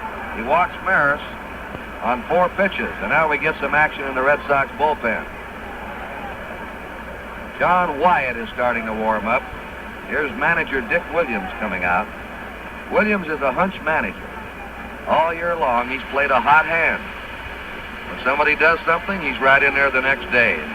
He hasn't been afraid to bench players all year. He liked the looks of Wazlewski out in St. Louis for 3 innings, decided to start him. John Wyatt warming up. He also explained that this was a tired pitching staff for the Red Sox. They had to go right down to the final game of the season, and he thought Wazlewski's arm might be a little bit fresher than Gary Bell or Jose Santiago or Lee Stang. Orlando Cepeda, fouled out, grounded out. He had a late season slump after the Cardinals clinched the pennant. He hasn't been able to get going in the series, but he's the kind that can bust loose at any time. Fouls it back out of play.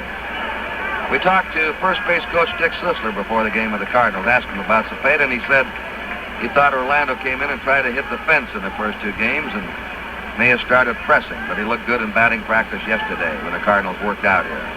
He said, I think he'll get going.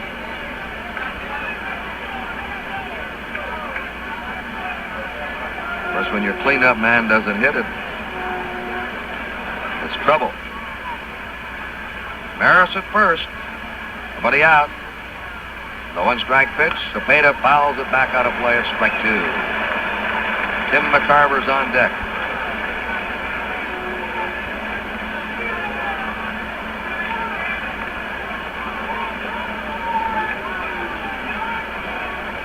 Petrocelli homered for the Red Sox in the 2nd. Cardinals got 2 in the 3rd. Brock and Flood driving in runs. And then Yastrzemski, Smith, and Petrocelli homered for the Red Sox in the last of the 4th. 1 ball, 2 strikes to Orlando Cepeda. Long ways to go in this one. If the Red Sox win this game, though, we could have one of the most dramatic matchups in World Series history. Bob Gibson against Jim Lonborg tomorrow. Gibson with 3 days rest, Lonborg with 2. Wazlewski keeping Maris close. You notice, Curt, when Orlando went back that time, he wasn't going back for either the rosin or the pine tar rag. He picked out a new bat, probably a little bit of a lighter one, the way Wazlewski has been firing. 1 ball, 2 strikes. Nearly hit him with that one. 2-2. Wazlewski up a little higher with his pitches than he's been earlier. To be effective, he has to keep that ball down. He's a sinker ball pitcher like Jim Lonborg. Another reason why he's going today. 2-2. John Wyatt continues to warm up for the Red Sox.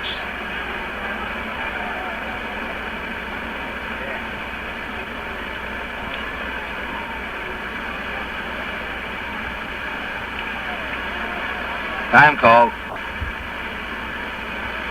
Carver asked for time. 1 ball, no strikes.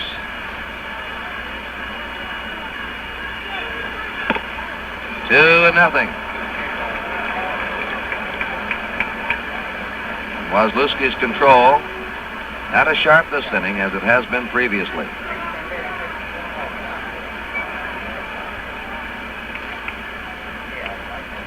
This is an unusually early time, Curt, for Wyatt to start warming up, because John's always been the late reliever for the Red Sox, coming on with usually at the most a couple of innings. But he hasn't worked for a while, so Dick wants him now, apparently, if he needs him. He's behind 3-0 now. He walked Maris on 4 pitches. He got Cepeda on a fly ball to right, but now he's behind McCarver 3-0. He's still firing hard. He has good stuff. They're running into control problems in the 6th inning with the Red Sox ahead, 4-2. Way outside, ball 4, and he's now walked 2 this inning. His first 2 walks of the game. Dick Williams came up to the second step of the dugout and started back. There he is. This is where the manager earns his money. Leave him in or take him out. This is a big decision he has to make. Mike Shannon, dangerous hitter. Grounded a short, reached on an error. 0 for 2. Fella tailor-made here for this ballpark.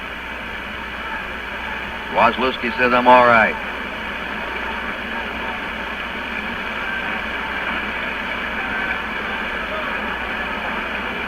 Cardinals now threatening in the top of the 6th.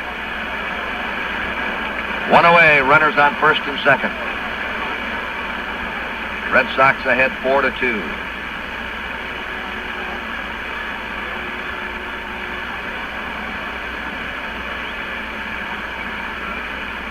Javier due up next. All 1. Here comes Williams out. And he wants a new pitcher.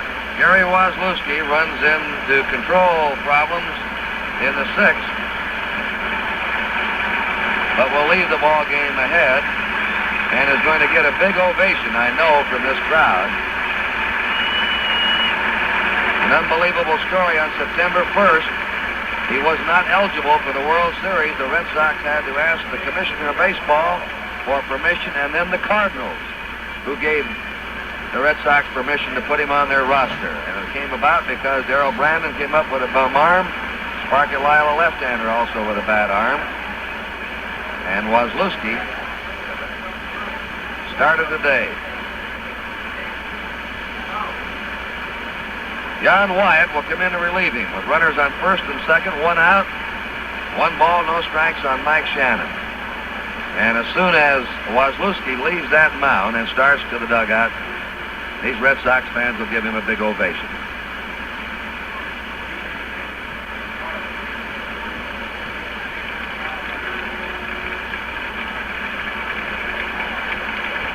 He'll hand the ball to Wyatt or to his manager. Howard says, nice going. You kept us in there. Here it is for him. Standing ovation.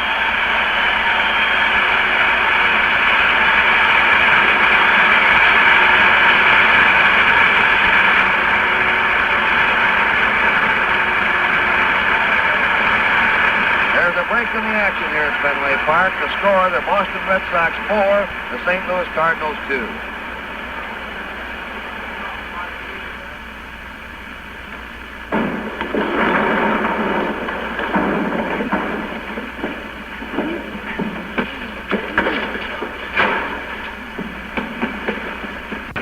Thirty-two-year-old John Wyatt, who appeared in 60 games for the Red Sox this year with 10 wins, 7 losses, and 16 saves. Facing Mike Shannon, the 1-0 pitch is popped up. The infield fly rule call, batter automatically out. Runners advance at their own risk. 2 down.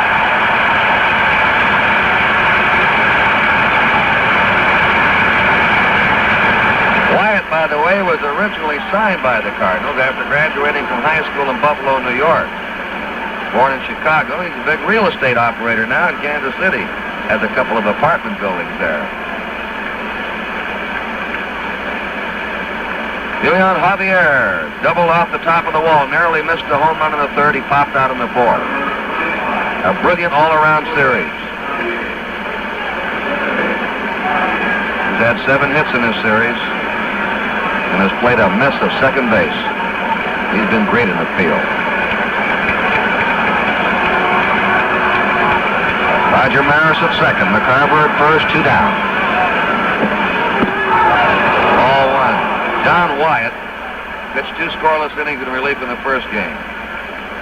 Gary Bell now heating up in the Red Sox bullpen. Wyatt can get streaks of wildness. Came over here from Kansas City. In fact, the Red Sox have quite a few A's players on this squad that have helped them. Santiago, Wyatt, Harrelson. Strike. 1-1. Jose Tartable.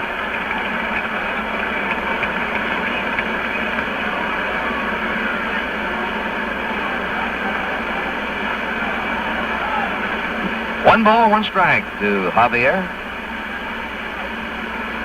Played straight away. He had his best year this year with the Cardinals. He can hit the long one for you. Blew that one by. 1 ball, 2 strikes.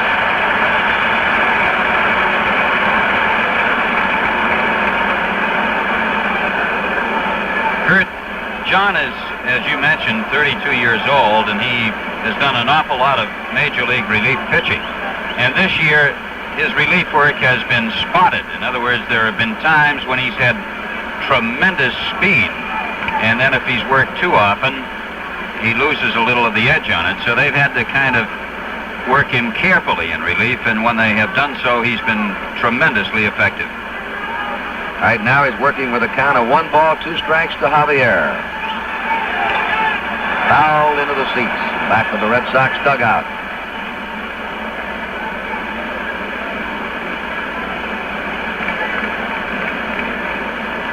Count is 1 ball, 2 strikes. The Cardinals have runners on first and second, 2 outs, batting in the 6th inning.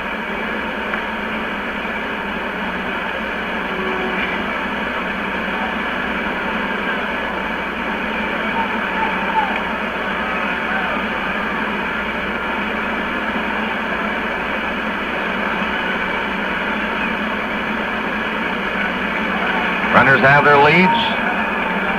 Scott playing off the bag at first, so McCarver has a big lead there. A 1-2 pitch. 2-2. Wyatt crossfires those right-handers.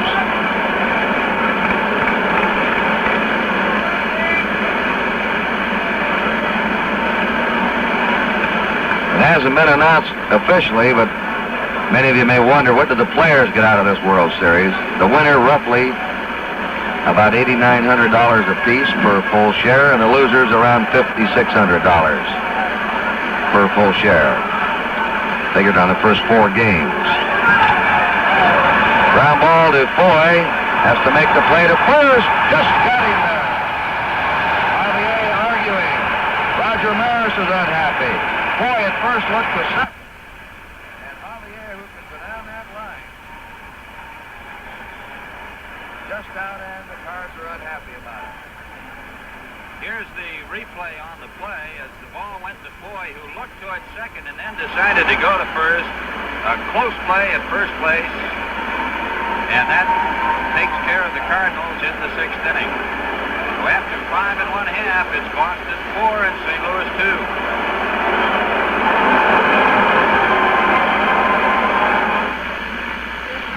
Brad Shandes went out on the field and argued with the first base umpire, Johnny Stevens, about that call. The Cardinals are unhappy about it. There's Dick Sisler. They thought Javier was safe. If he had been, the bases would have been loaded for the Cardinals. So you got an unhappy group of Cardinals now in the dugout and out in the field. And the Red Sox are coming up in the last of the 6th inning. That shows you how that speed, just 1 split second when Foy looked to second, saw he didn't have a play there and went to first. A half second, a second delay on these fellas. You're gone. Scott has flied to left and grounded out. He's 0 for 2. Fouls it back, strike 1.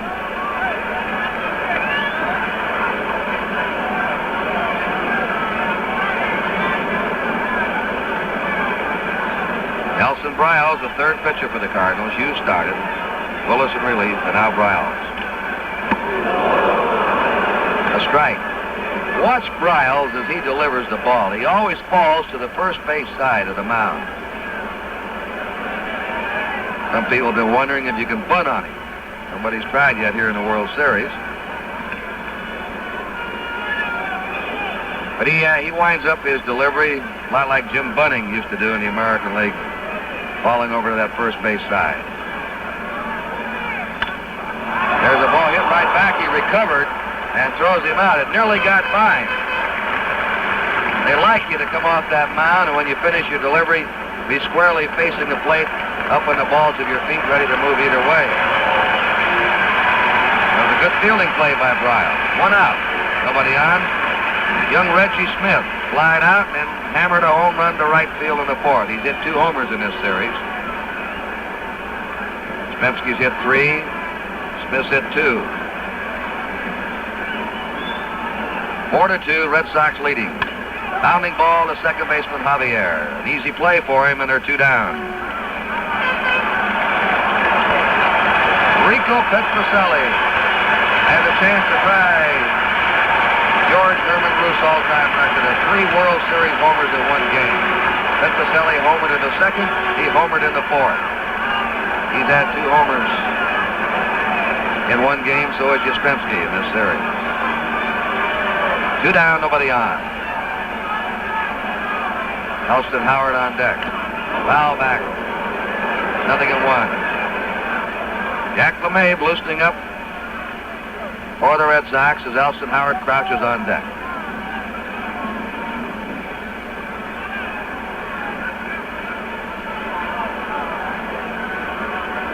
Riles has been very effective against the Red Sox in the starting role and as a relief role.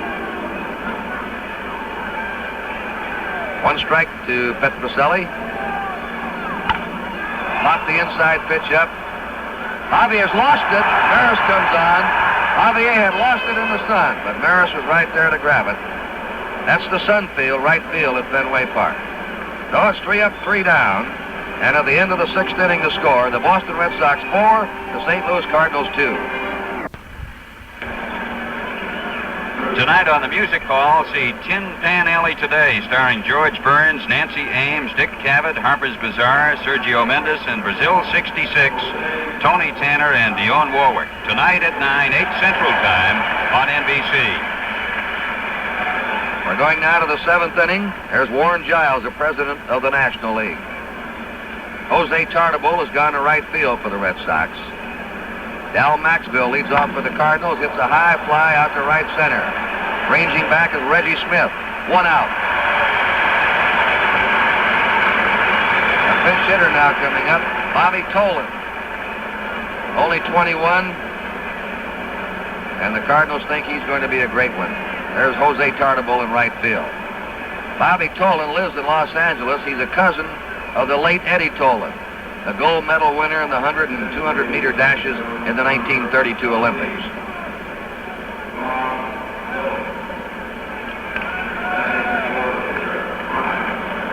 He had 253 during the season with 6 homers, 32 RBIs. A ball. Lou Brock's on deck. Wyatt relieved Wazlewski in the 6th with 1 out, runners on first and second. There's Brock. Ball 2, 2-0.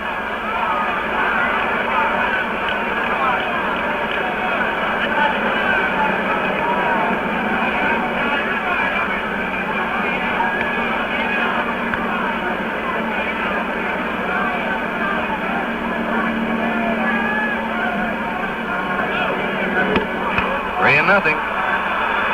Wyatt wants a new ball to work with.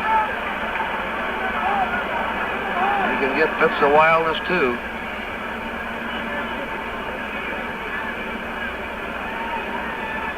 Behind Bobby Tolan, 3 balls, no strikes with 1 out and nobody on.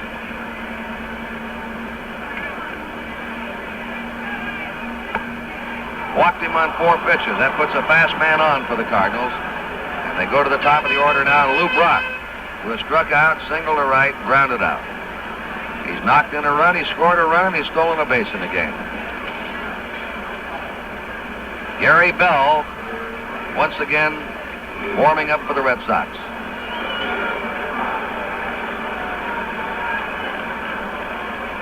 Gary Bell.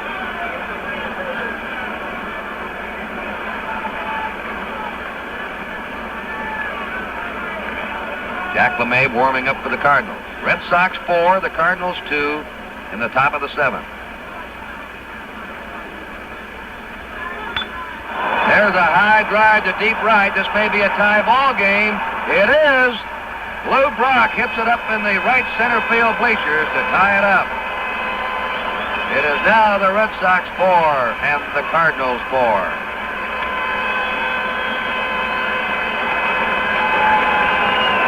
Brock has done it all now in this series. Beaten out infield bounders, sliced to left, pulled to right, hit homers, stolen bases.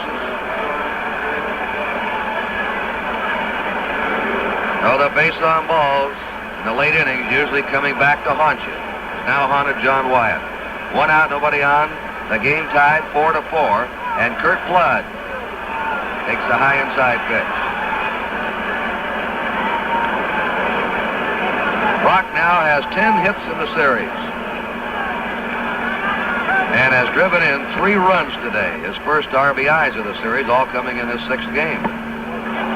Ball 2, 2-0. Here's Dick Williams coming out.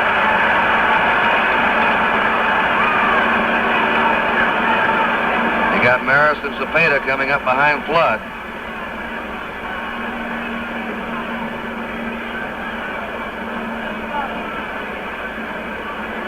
That ball was really tagged by Brock. That was no cheapie. That was hit high over the Red Sox bullpen in right center, well up into the bleachers. A tremendous shot. He had 21 homers this year. Brock hit a lot of them early in the season. He started hot, cooled off, and then finished strong.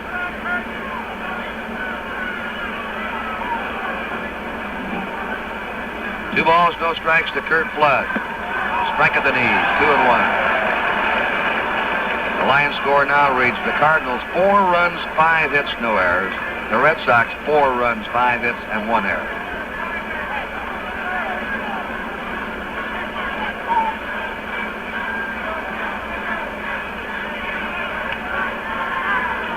Two-one pitch.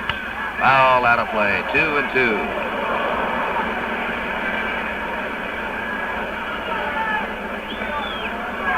Cardinals have Ray Washburn and Jack LeMay warming up.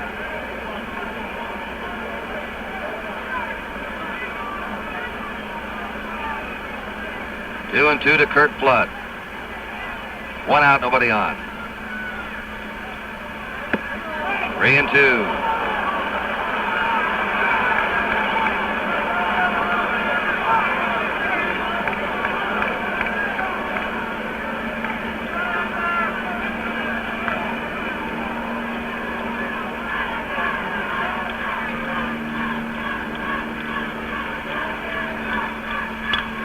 Fly ball, center field.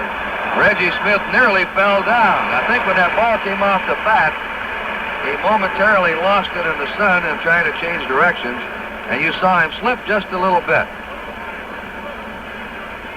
So Flood flies to center. There are 2 down, and the batter is Roger Maris, who has struck out, singled, and walked. Maris batting .333 in the series. It's a tie game in the top of the 7th, 4-4.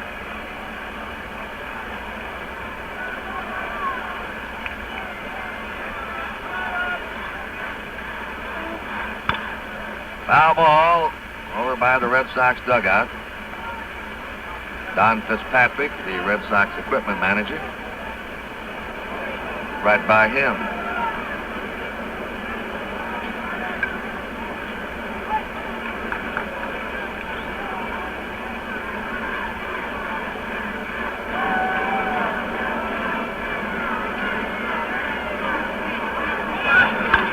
There's a high fly into left center.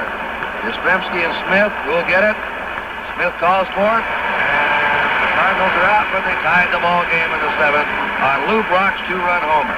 Cardinals had 2 runs, 1 hit. There were no errors and nobody left. After 6.5, the score is a tie, 4-4.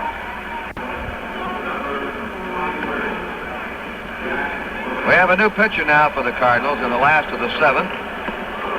Jack LeMay. Dick Hughes started. He was taken out with 2 down in the 4th. Willis pitched a 1/3 of an inning. Nelson Briles pitched 2 hitless, runless innings. And Jack LeMay's on. He won 3, lost 7. Earned run average this year 3.30. He used to pitch here with the Red Sox. He knows this ballpark.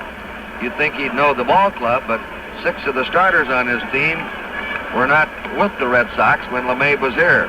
The Red Sox have many young players and picked up other players in trades. First man up for the Red Sox will be Elston Howard. John Wyatt, the pitcher, is scheduled up behind him. He's out on deck. And then to the top of the order, and Joe Foy. Well, we've had 5 home runs hit in the game. 6 is the record by both clubs. Red Sox have had home runs by Yastrzemski, Smith. Petrocelli's hit 2. All 4 Red Sox homers with nobody on. And Lou Brock just clubbed that 2-run homer for the Cardinals. Howard has grounded out twice to the infield.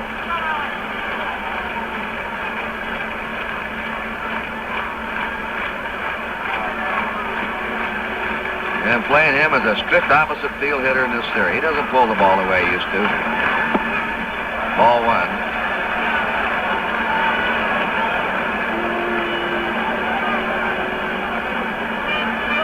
Joe Horner, a left-hander, and Gary Bell, a right-hander, are now warming up in the bullpens. The 1-0 pitch. Foul out of play. 1-1 to Elston Howard.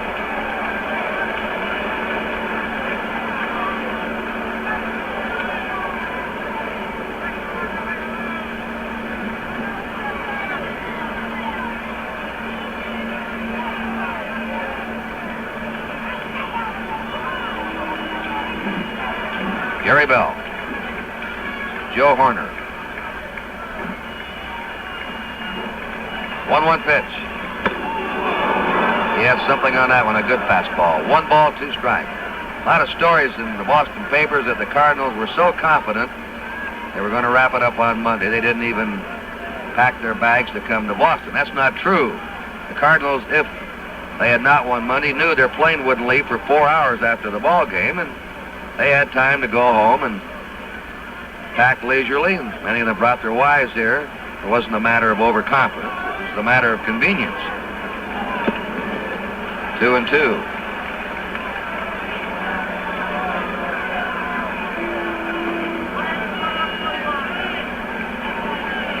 Cardinals were the heavy favorites in this series, but at no time have they not respected the Red Sox. Foul ball. They're real athletes, and they know that the other fella had to have something to win a pennant too. 2 balls, 2 strikes to Elston Howard.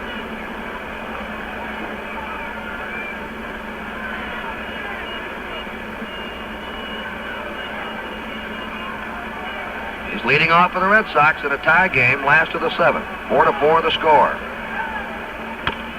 Bill Dribbler hits slowly to Shannon, who makes the play, and he was hit as he let the ball go by Maxville, the shortstop. Both were charging. It was a good play by Shannon.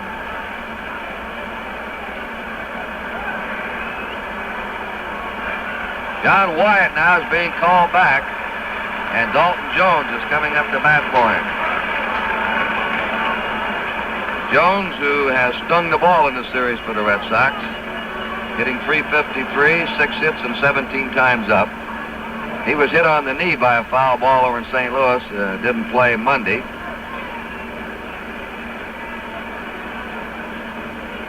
At the age of 23, he's already a 5-year veteran in the major leagues.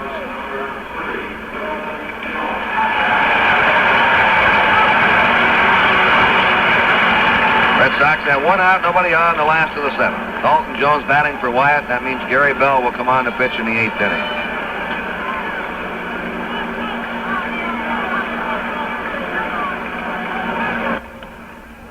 Ball 1. We'll check just to be sure they don't switch out in the bullpen. Bell's warming up right now. These bullpens now are going to be all important here. Last couple of innings of this game. Now back 1-1 to Dalton Jones.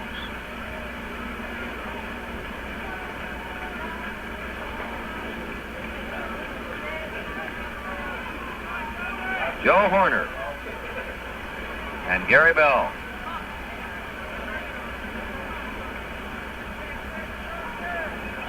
One pitch.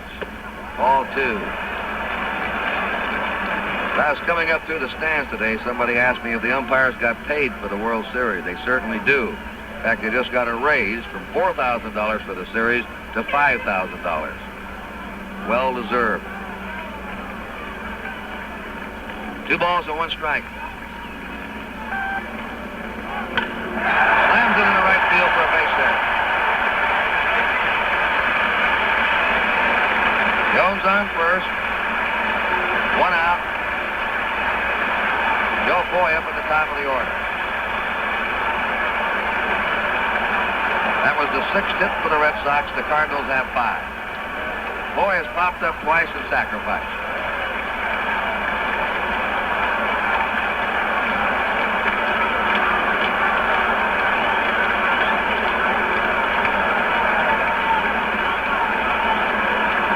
That's the Cardinal dugout. Oh, 1-0, Foy. Ray Washburn, a right-hander, has now joined left-hander Joe Horner in the Cardinal bullpen. Game tied 4-4, last of the 7th. There's a drive to left field. That ball is off the wall. Jones is coming to third. Foy's going to wave Jones on. The throw goes into home plate, gets by the catcher, and Foy winds up at third base. Jack LeMay backed up the play.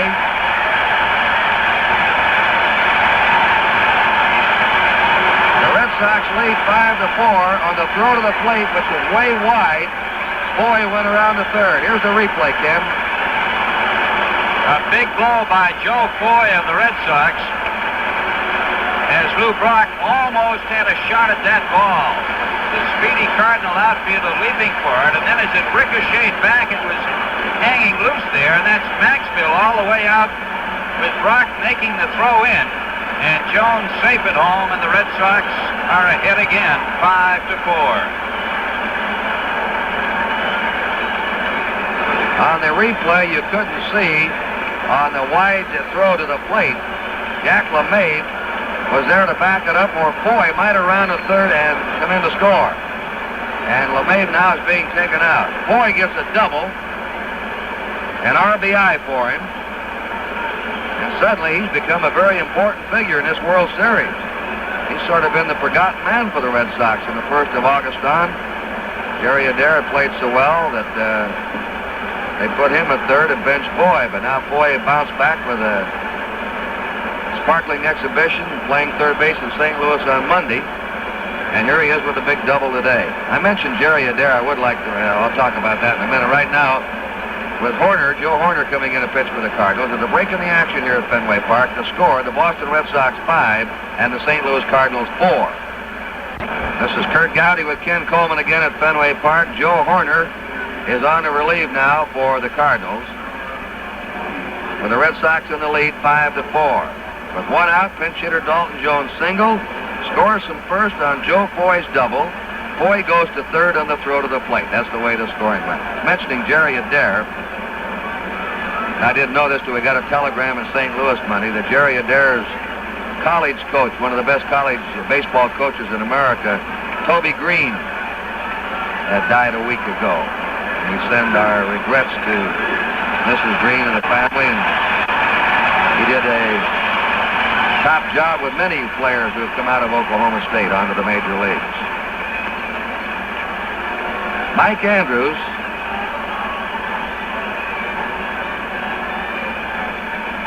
Curt, it's hard to tell what they'll do here, but I would just say that Andrews is an excellent bunter, and the Red Sox this year, for the first time ever, I think, in this ballpark, have done a lot with the bunt in this type of situation. It remains to be seen what they do now. All right, Ken, we'll watch for it. The infield's in, takes a strike. Horner is tough against right-handed batters. His fastball tails away from the right-hander. So if you wonder why he's in there against a right-hander, that's the reason. He's been more effective against right-handers than left-handers. Joe Foy at third, 1 out. 5-4 game, Red Sox ahead in the last of the 7th. Inside, 1-1 to Mike Andrews. Washburn a right-hander, Yastrzemski a left-hander in the Cardinal bullpen. 2 fellows you know aren't going to be in that bullpen today, Gibson and Lonborg. 1-1 pitch. Foul back. 1 ball, 2 strikes to Mike Andrews. Carl Yastrzemski is the on-deck batter.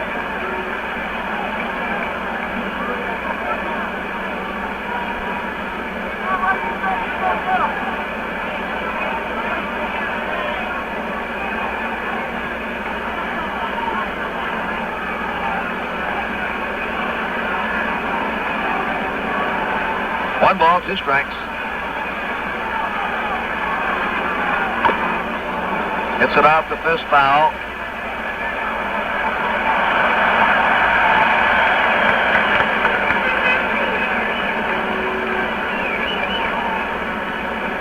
Mike Andrews living now in Harbor City, California. 24 years old. The second baseman of the future for the Red Sox. They've had troubles coming up with a second baseman since Bobby Doerr retired.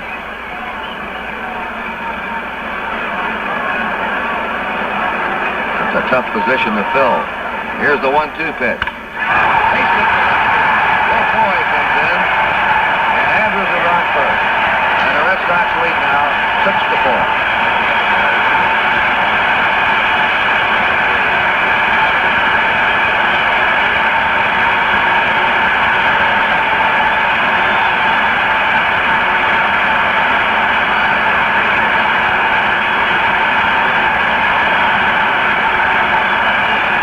Two players come through here in the 7th who were put in the lineup Monday, who sat on the bench during the series. Yastrzemski is single, homered, and walked. He hits a ground ball, base hit to right field. Andrews is coming on to third. The throw is cut off by Maxwell. Yastrzemski has a perfect day now with 2 singles, a homer, and a walk. He now has 9 hits in the series. Lou Brock has 10.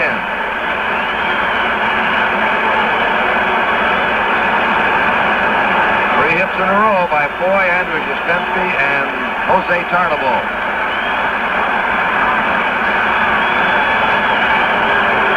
He's up for the first time. Red Sheen, the Cardinal manager, former great second baseman, coming out.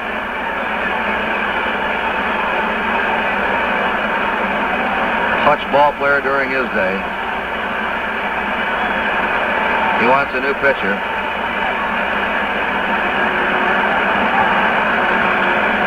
That's Jaster, the left-hander, and evidently he's coming on.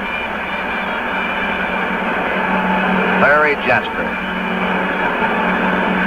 Oh, he'll step into a situation with runners on first and third, 1 out, 2 runs in. The Red Sox have broken the tie.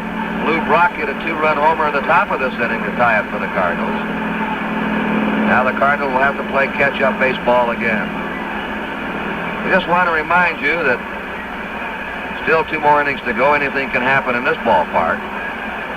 If the World Series goes to the 7th game, we hope you'll be on hand tomorrow. It'll be Gibson against Lonborg. I'd like to take this opportunity to mention that this Sunday, NBC telecasts another American Football League doubleheader starting at 2 o'clock Eastern Daylight Time. The first half of the doubleheader will be telecast regionally with the Houston Oilers and New York Jets game covering most of the country. The second half of the doubleheader, telecast nationally, will be the Kansas City Chiefs against the San Diego Chargers. Lives in Midland, Michigan.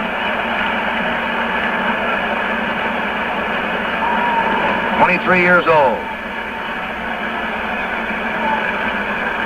Won 9, lost 7, an earned run average of 3.01. Well, Curt, Gary Bell sat down for a while, but now this inning's gone long enough, so he's getting up again to be ready to come on to work for the Red Sox in the 8th inning. The Red Sox have followed their pattern today, more or less, and that is it seems as though different people keep coming in to get the job done for them. And now with Tarnable due at the plate, we're going to see the man that you just were talking about a moment ago, who the Red Sox have referred to often this year as Mr. Clutch. And I'm speaking of Jerry Adair. He's going to bat for Jose Tarnable now. Jerry's had 2 hits and 16 times in the series, batting .125.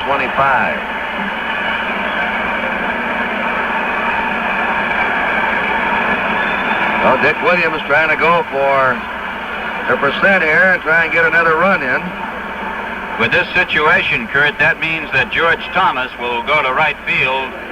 He's the third one they have, of course, without having the services of young Tony Conigliaro, who is on the bench in uniform but can't play because of the injury sustained during the year. Gary Adair. Andrews at third, Yastrzemski at first, 1 out, 2 runs in for the Red Sox in the last of the 7th, leading the Cardinals 6-4. George Scott on deck. Larry Jaster blowing inside with it. Ball 1. Cardinals are back at short and second. They're going to go to for the double play of that ball wrapped on the ground there and try and get out of this inning. 1 ball, no strikes. Good pitch. 1-1 to Adair.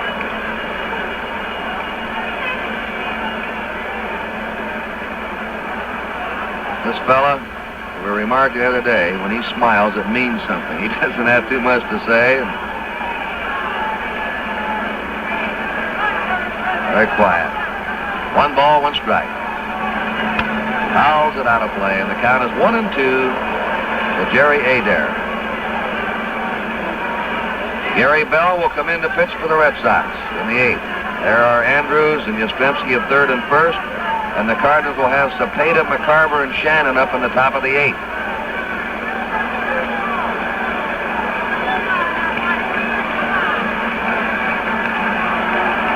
One-two pitch. Fly ball in the right center. Curt Flood's out there. Andrews tags. He'll come in to score. And the pinch hitter did his job. He got that run across. Sacrifice fly for Adair. The ball was hit deep enough anyway that Flood couldn't throw him out or any other center fielder. But Flood banged his shoulder into the wall twice this year and hurt his arm. So it's now 7-4 Red Sox. And George Scott's up. Fly to left, grounded out twice.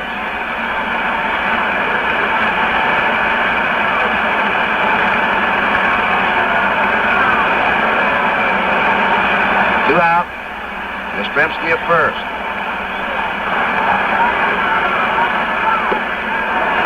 Ball 1. Red Sox scored in the 2nd on Petrocelli's homer. Cardinals picked up 2 in the 3rd on singles by Brock and Flood. Then Yastrzemski, Smith, and Petrocelli homered, all with nobody on in the 4th. With a score of 4-2, Brock hit a 2-run homer to tie it for the Cardinals in the top of the 7th. And here in the last of the 7th, the Red Sox have come back with 3. Went after the bad pitch and committed himself. 1-1. This has been the wildest game of the series, and still not over.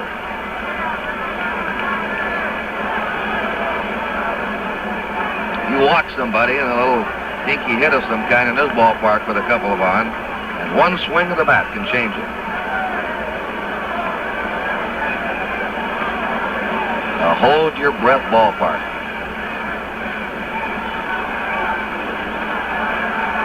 Yastrzemski at first, 2 down. Fastball makes it 1 ball, 2 strikes. One thing about the home runs today, though, Curt, they have all been solid blasts, particularly, I think, the one by Brock. You don't see too many hit up into that sector out in center field here at Fenway. He really hit it, Ken. 1 ball, 2 strikes to George Scott. Yastrzemski at first, 2 down.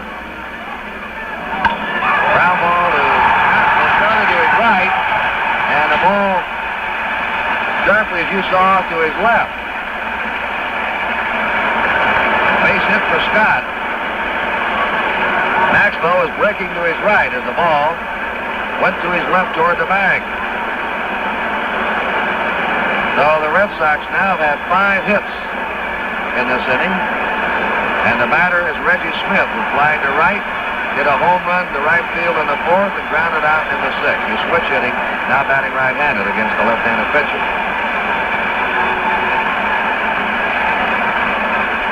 He's 22 years old. This World Series should help him going through it. The pressures of it, performing well, give him added confidence and experience for the future. You know, Curt, I can't figure that last one other than possibly the ball might have taken some sort of a bad hop early after Dal had started to make his move to the right.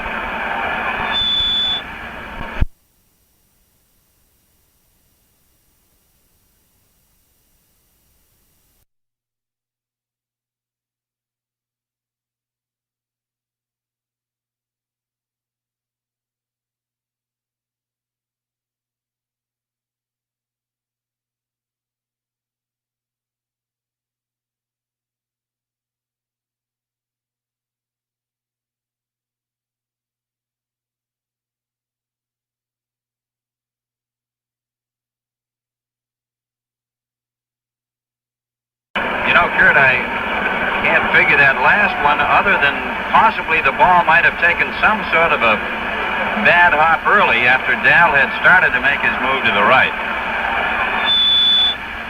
A ball, 1-0. Something happened on it. Yastrzemski at second, Scott at first.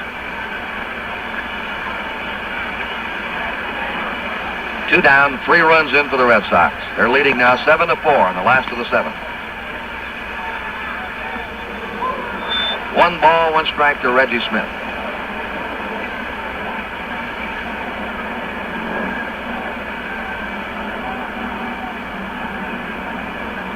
Red Sox have out-hit the Cardinals now 10-5. There's a fly ball, shallow left center. That's no easy play. It is a base hit. Coming in to score is Yastrzemski. Scott stops at third, and Smith goes to second as Mike Shannon cuts the ball off.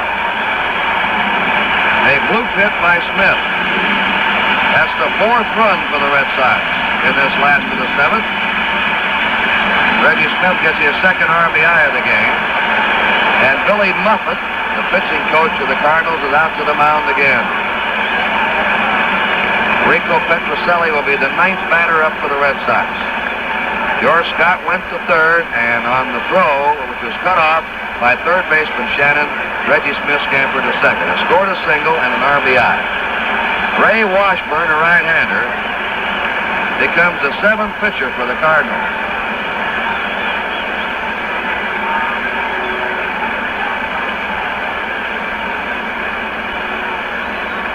Hughes, Willis, Briles, LeMay, Horner, Jaster, and Washburn have been in. Red Sox now have had 4 runs and 6 hits here in the last half of the 7th and have built their lead to 8-4.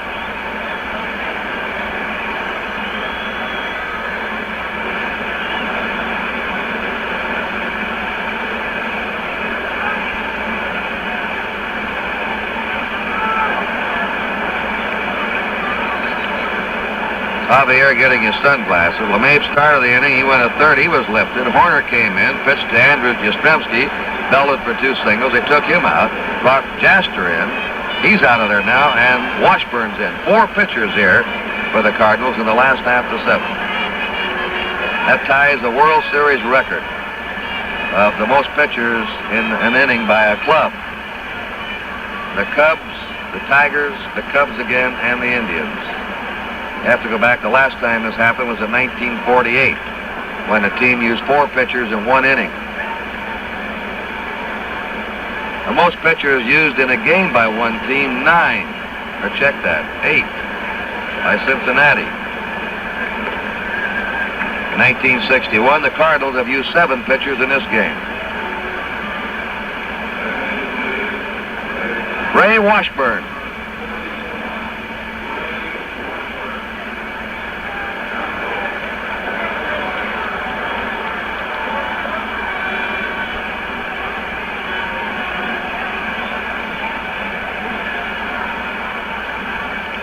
And also Hal Woodashik is starting to warm up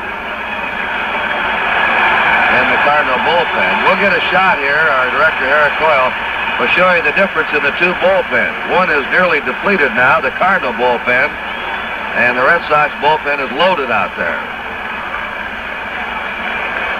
Rico Petrocelli, the batter. They're going to put him on with first base open.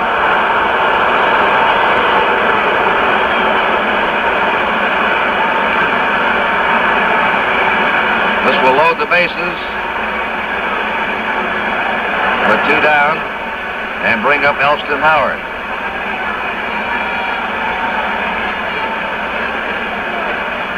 Rico Petrocelli, who had hit 2 home runs and flied out, now has walked intensely, and Elston Howard becomes the 10th batter up for the Red Sox in the 7th. Red Sox leading 8-4, and they've had a wild 7th inning here today at Fenway Park.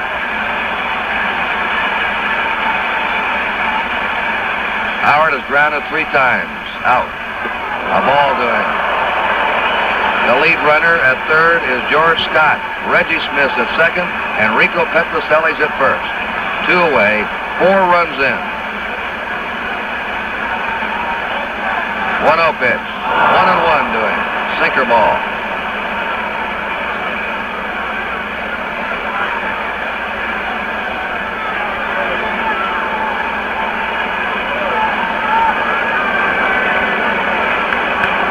One delivery. Bounding ball to Shannon. His throw to first, and they get him out.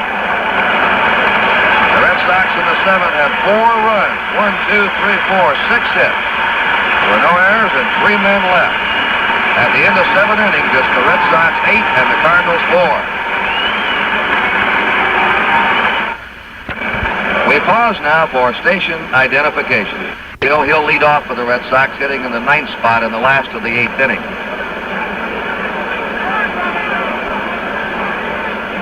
Bell has started.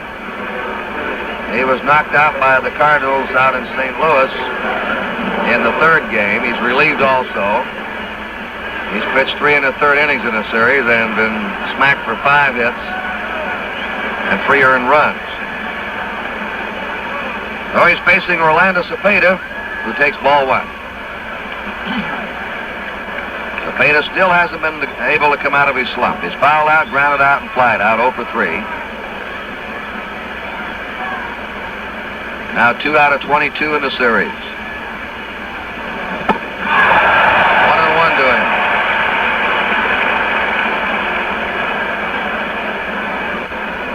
Eight runs, 11 hits for the Red Sox. 4 runs, 5 hits for the Cardinals.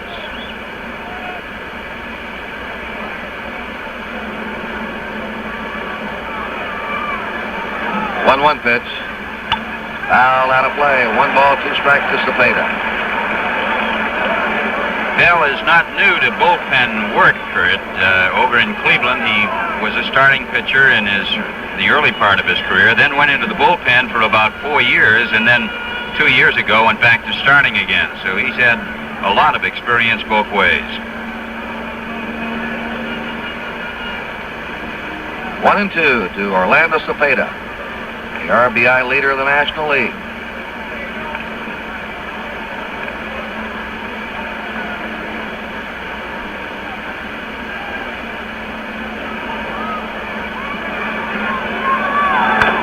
Check swing, taps it over the head of the pitcher. Andrews can't make the play, and Cepeda's on. Cepeda trying to hold up his swing. Bounced that one over the head of the pitcher. Well, he's hit some hard ones right at somebody, so sometimes they even up. He's got a base hit. Tim McCarver's coming up now. McCarver's grounded out twice and walked, 0 for 2.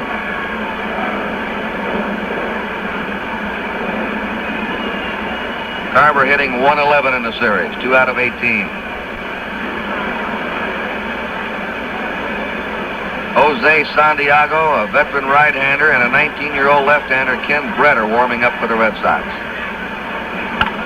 There's a foul out of play down the left field line.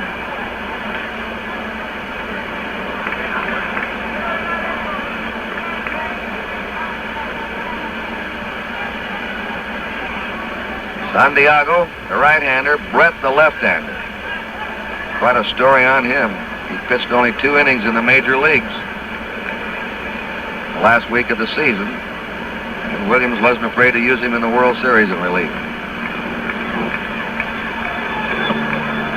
Inside to McCarver, 1-1.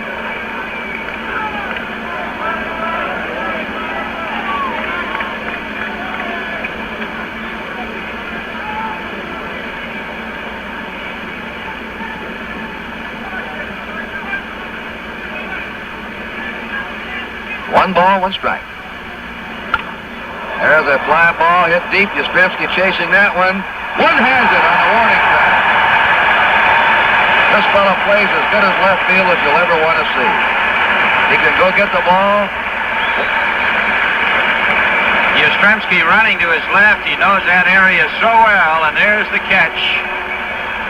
As Carl fires the ball back in. A big play by the Red Sox left fielder, and now Dick Williams, the Boston manager, goes out to talk to his pitcher Gary Bell along with Elston Howard and Joe Foy. Incidentally, it is a series rule that when the manager goes out, only the catcher and one infielder can join in the conversation, which is more or less customary, but I think in a World Series, everybody would kind of like to be in it. Right. We're talking about Yastrzemski, Ken. Even when he first broke in here with the Red Sox, how he could go over and cover that right field line and hold drives down the line to singles. He can go to the gap in left center. He can play that fence, and a very strong, accurate arm, and he charges the ball like an infielder. Well, he can do it all out there in left fielder, and he has done it in this series. Mike Shannon grounded to short, reached in air, and popped up. Ball 1 to him. Cepeda's on first, 1 out. The Red Sox ahead, 8-4. Scott playing off the bag.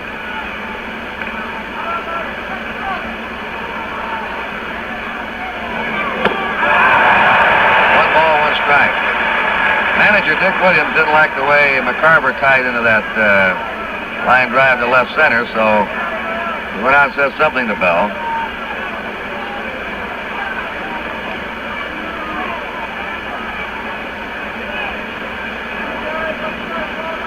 One and one. There's a drive hit into deep left center. That ball is going to be off the wall.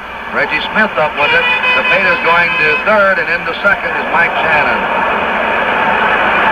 And the Cardinals now coming alive here in the 8th. Both clubs have their hitting clothes on today.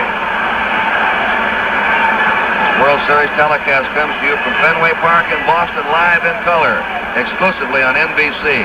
Sal Magley's on your left, the Red Sox pitching coach, and the Red Sox manager, Dick Williams. And now Javier's up. He's doubled off the top of the fence in the third for a double.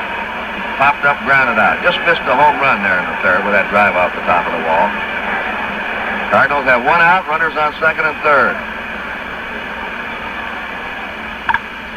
Right to Joe Foy. Line drive. Now, both Cardinal outs have been on hard-hit balls. Al Maxville's up. He's grounded out, flied out to deep center, and flied out to center. 0 for 3.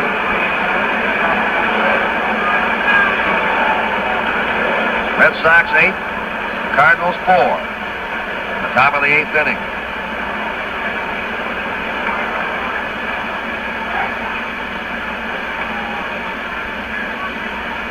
They call time. They make Washburn come out on deck, pitcher. There was nobody on deck. 2 down, runners on second and third.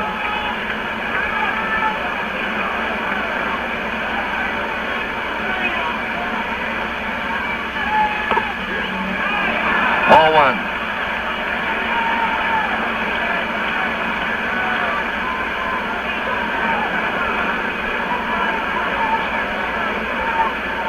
Al Woodishik warming up for the Cardinals. Check swing, it's a ball. 2-0.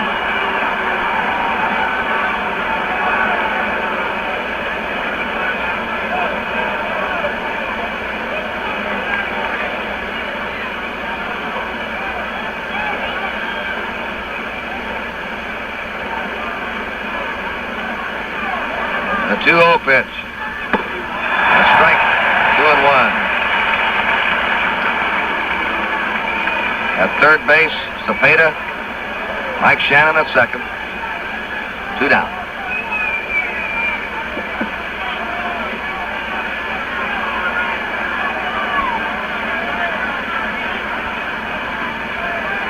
The 2-1 pitch.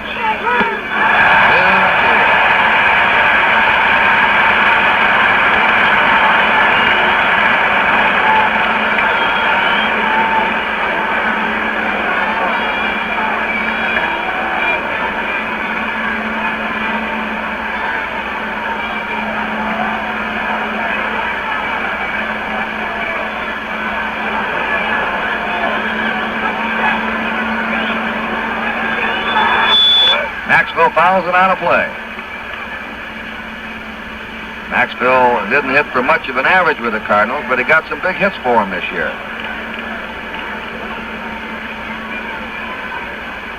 2-2 to him. Orlando Cepeda's at third. Mike Shannon's at second. They're 2 out. Cardinals trailing by 4, batting in the top of the 8th.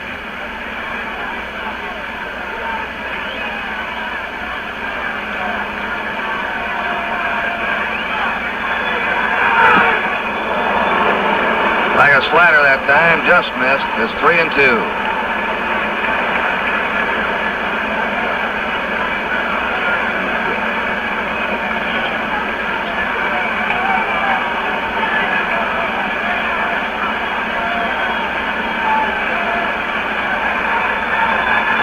All 4 and the bases are loaded.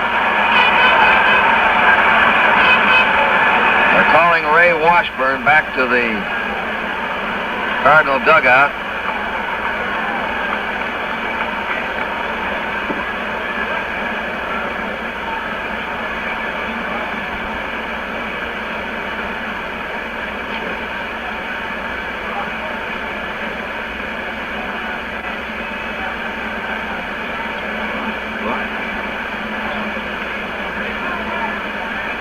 Red Schoendienst has called someone in from the bullpen. It's Ricketts. Dave Ricketts. That was Brock you saw on deck. He's due to hit behind the pitcher at the top of the order. Dave Ricketts, who hit .273 for the Cardinals this year. He's a switch hitter. The Cardinals today will tie a World Series record by using 8 pitchers in a game.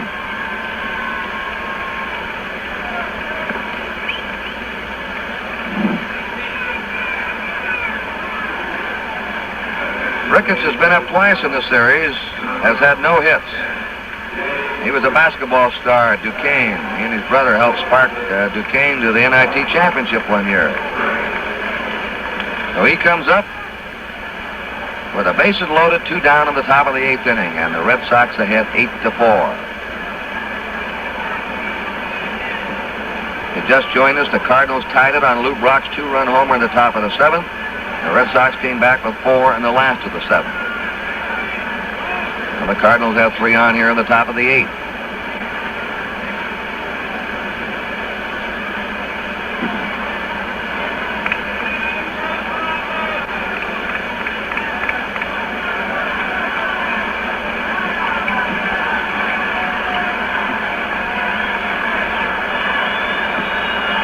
Dave Ricketts. All set now, Gary Bell.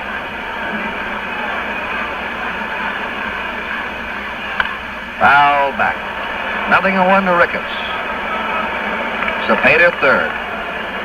Shannon at second. Maxville on first. 2 down.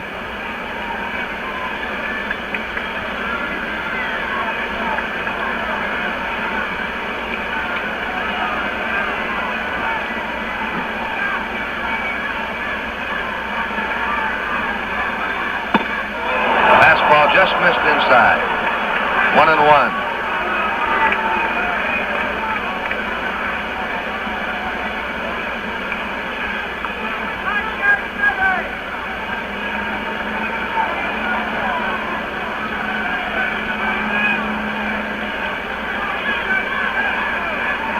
2 hits and a walk-off bell this inning. The 2 men he got out were on hard line drives.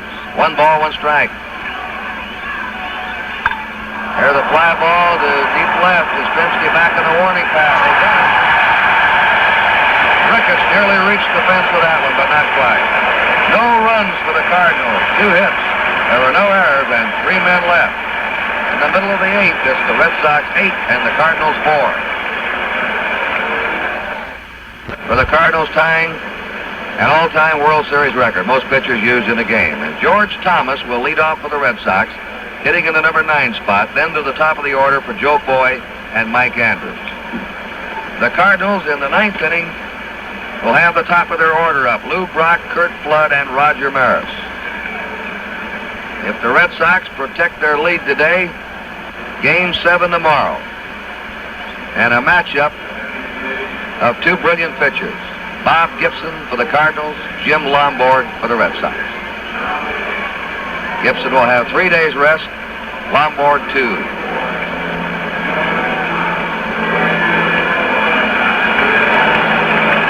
But we'll see what happens here in the top of the 9th. Al Jackson is starting to warm up in the Cardinal bullpen. George Thomas up. Fouls it out of play. He's been up once in the World Series, 1 official time at bat, no hits. Al Jackson. Woodaschick won 2, lost 1 this year with the Cards, an earned run average of 5.14. Bounding ball to Maxville. 1 away in the last of the 8th inning. Joe Foy coming up. Foy's getting a hand. He suddenly, as we said earlier, has become a key performer for his third base play on Monday, and he struck in a big double in the rally here in the 7th inning today. He's had 1 hit in 3 times. From New York City.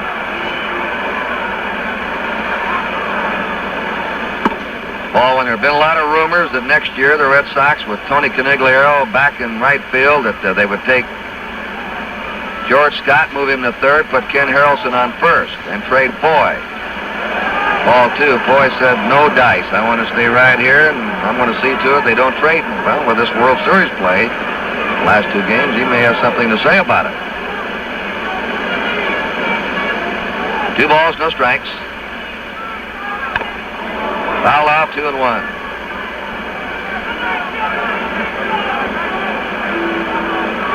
Our statistician here in the World Series games, Alan Roth, and our production stage manager, the Fighting Irishman, Jim O'Gorman. 2-1 count to Foy. 1 out, nobody on. Pops a foul back in the seats. 2-2. 8-4 Red Sox, last of the 8th.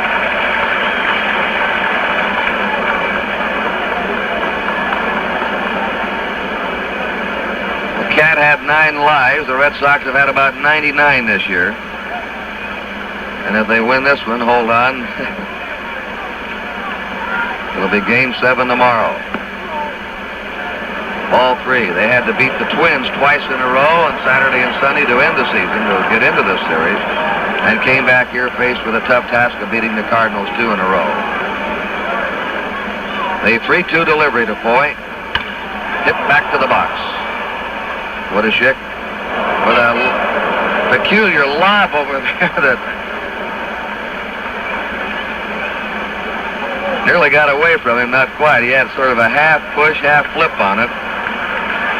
2 down, Mike Andrews, singled and 4 times up. His single in the 7th brought in a run.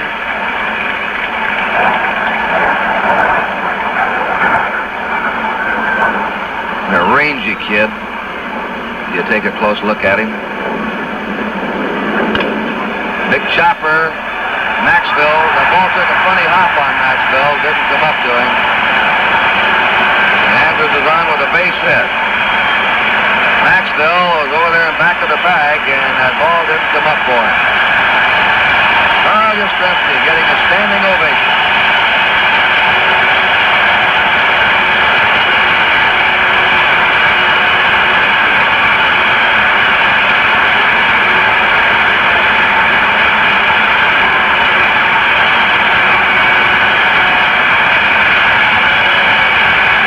He's had a perfect day. A single, home run, walk, and single. There's a ground ball. Javier fielding it. Another brilliant play by Javier for the force out on Andrews. So in the 8th inning, no runs, 1 hit, no errors, 1 left, as Boston's Prince Valiant hits into a force play. And at the end of the 8th inning, the score is Boston 8 and St. Louis 4.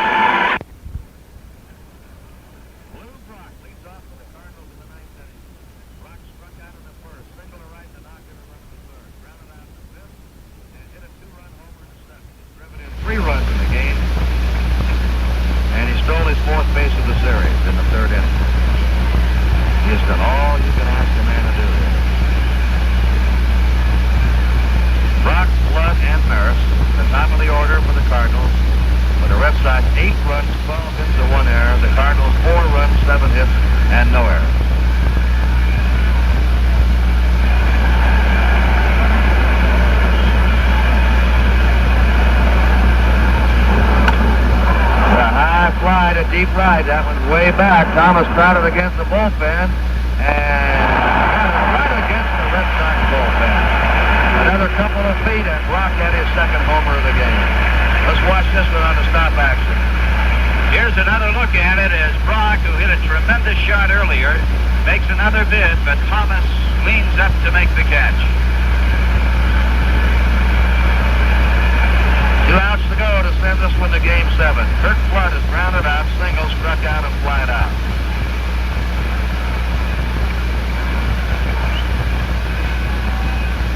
Flood drove in a run in the 3rd. Batting 167 in the series. Gary Bell. Inside with a fastball. 1-0.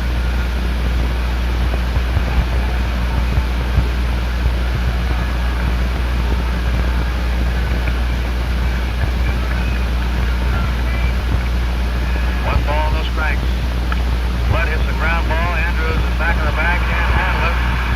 And he gets it over there. Gets fighting him. Handcuffs him momentarily, throws him out. Well, 1 more out, and the Red Sox have a chance to do something only 3 other teams have ever done. Trail 3 games to 1 and come back to win. And the Cardinals,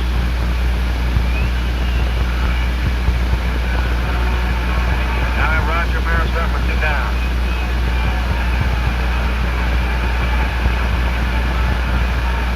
A ball, 1-0.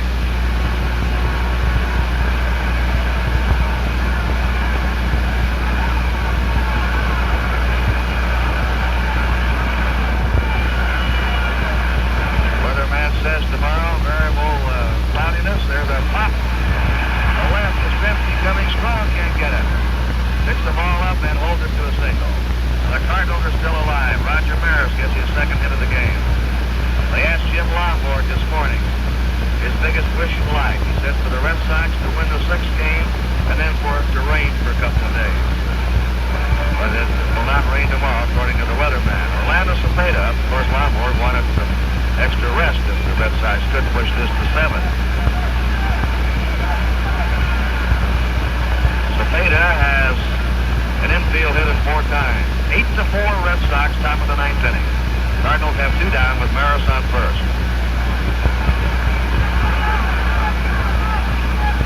Cepeda drills that one deep but foul down the left field line. Got around just a little too much on it. There's Maris coming back to first.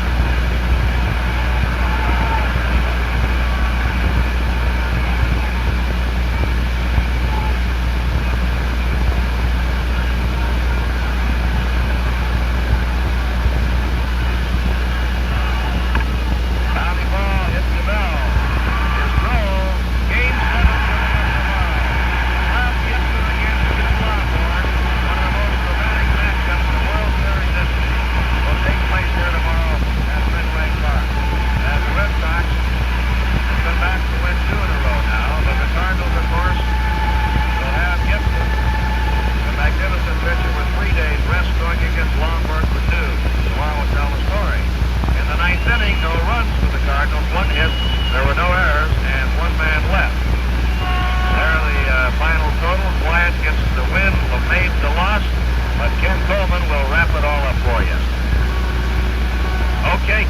Thank you very much. The Red Sox today came up with the home run power, and also, when they had to, came up with a big 4-run 7th inning. As you look here at this tremendous gathering at Fenway Park. And now, let's go down to the field and Tony Kubek. Thank you, Curt Gowdy. We're talking to, well, I guess the star of the World Series, along with Lou Brock, the star of today's ball game, Yastrzemski. The Red Sox must be flying high. Oh, yes. Everybody thought we were down, Tony. They thought that we were going to lose 3 straight. St. Louis came back then, came back all year, and we're going against top man tomorrow and Bob Gibson. That's the way to go out. One way or the other. Win or lose, you're going against the champion. Hal, you've been talking about the green wall. I guess the Cardinal players in the first 2 games did not believe about the short left field fence, but they proved differently. Well, actually, it's not that short, Tony. Of course, you know, a lot of balls that hit hard sometimes. They come around another ballpark. I'll stop here. When the wind's blowing out to left field, a high fly ball, which is sometimes a routine out another ballpark, blow up on the wall, and could, say, put a pitcher in trouble. You mentioned Bob Gibson, the ace, of course, of the Cardinal staff, but you've got an ace of your own. Do you think Lonborg, with just 2 days rest, can come back and be strong? Well, actually, Gibson only had 2 days rest. Lonborg, these fellas are both great competitors. I don't think that matters too much about going 9 innings. I don't know if Lonborg can do it, but like I said, they're both great pitchers, great competitors. It's going to be a great game tomorrow. Harold, you got just 1 ball game to go. You've had a real pressure season, done everything right in the series and the season. What are you going to do afterwards? Are you going to take a good long rest? Yes, I am. I'm going to go to Puerto Rico. Harold, a big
St. Louis Monday with the open date coming back to your ballpark. And they hit that ball around today. They had a couple of big innings, getting 3 homers in the 4th, coming up with 4 hits in the 7th. So the Red Sox probably, you'd say, would have the momentum going, but somebody, a pitcher like Gibson, someone else can take care of that. And we will have a wrap-up to the World Series tomorrow that'll be, should be, if the script goes through the way it should, we could have one of the greatest wrap-ups in World Series history. No question about it. This was more today what you might call, I'd say, a Fenway Park type of game, wouldn't you? Anything can happen in this ballpark. Anything can happen tomorrow. The wind was a crosswind today, blowing from 3rd to 1st. If it's blowing out toward the left field fence tomorrow, watch out. Right. Well, that about does it. Ken Coleman here and Curt Gowdy in our NBC telecasting booth. The Red Sox have evened the World Series. There's your final line score. 8 runs, 12 hits, 1 error for the Red Sox. The Cardinals had 4 runs, 8 hits, no errors, and 2 pitchers who each have allowed only 1 run in 2 games in this series. Bob Gibson against Jim Lonborg tomorrow here at Fenway Park.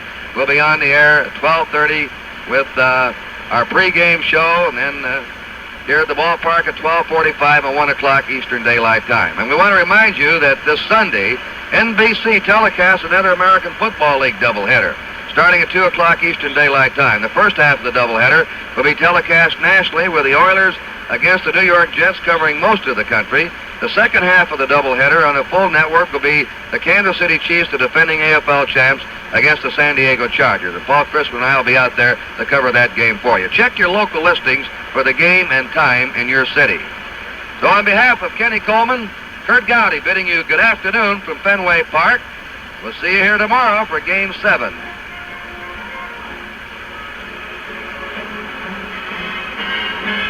The 6th game of the 1967 World Series, brought to you by the new Gillette Super Stainless Steel Blade, the Spoiler.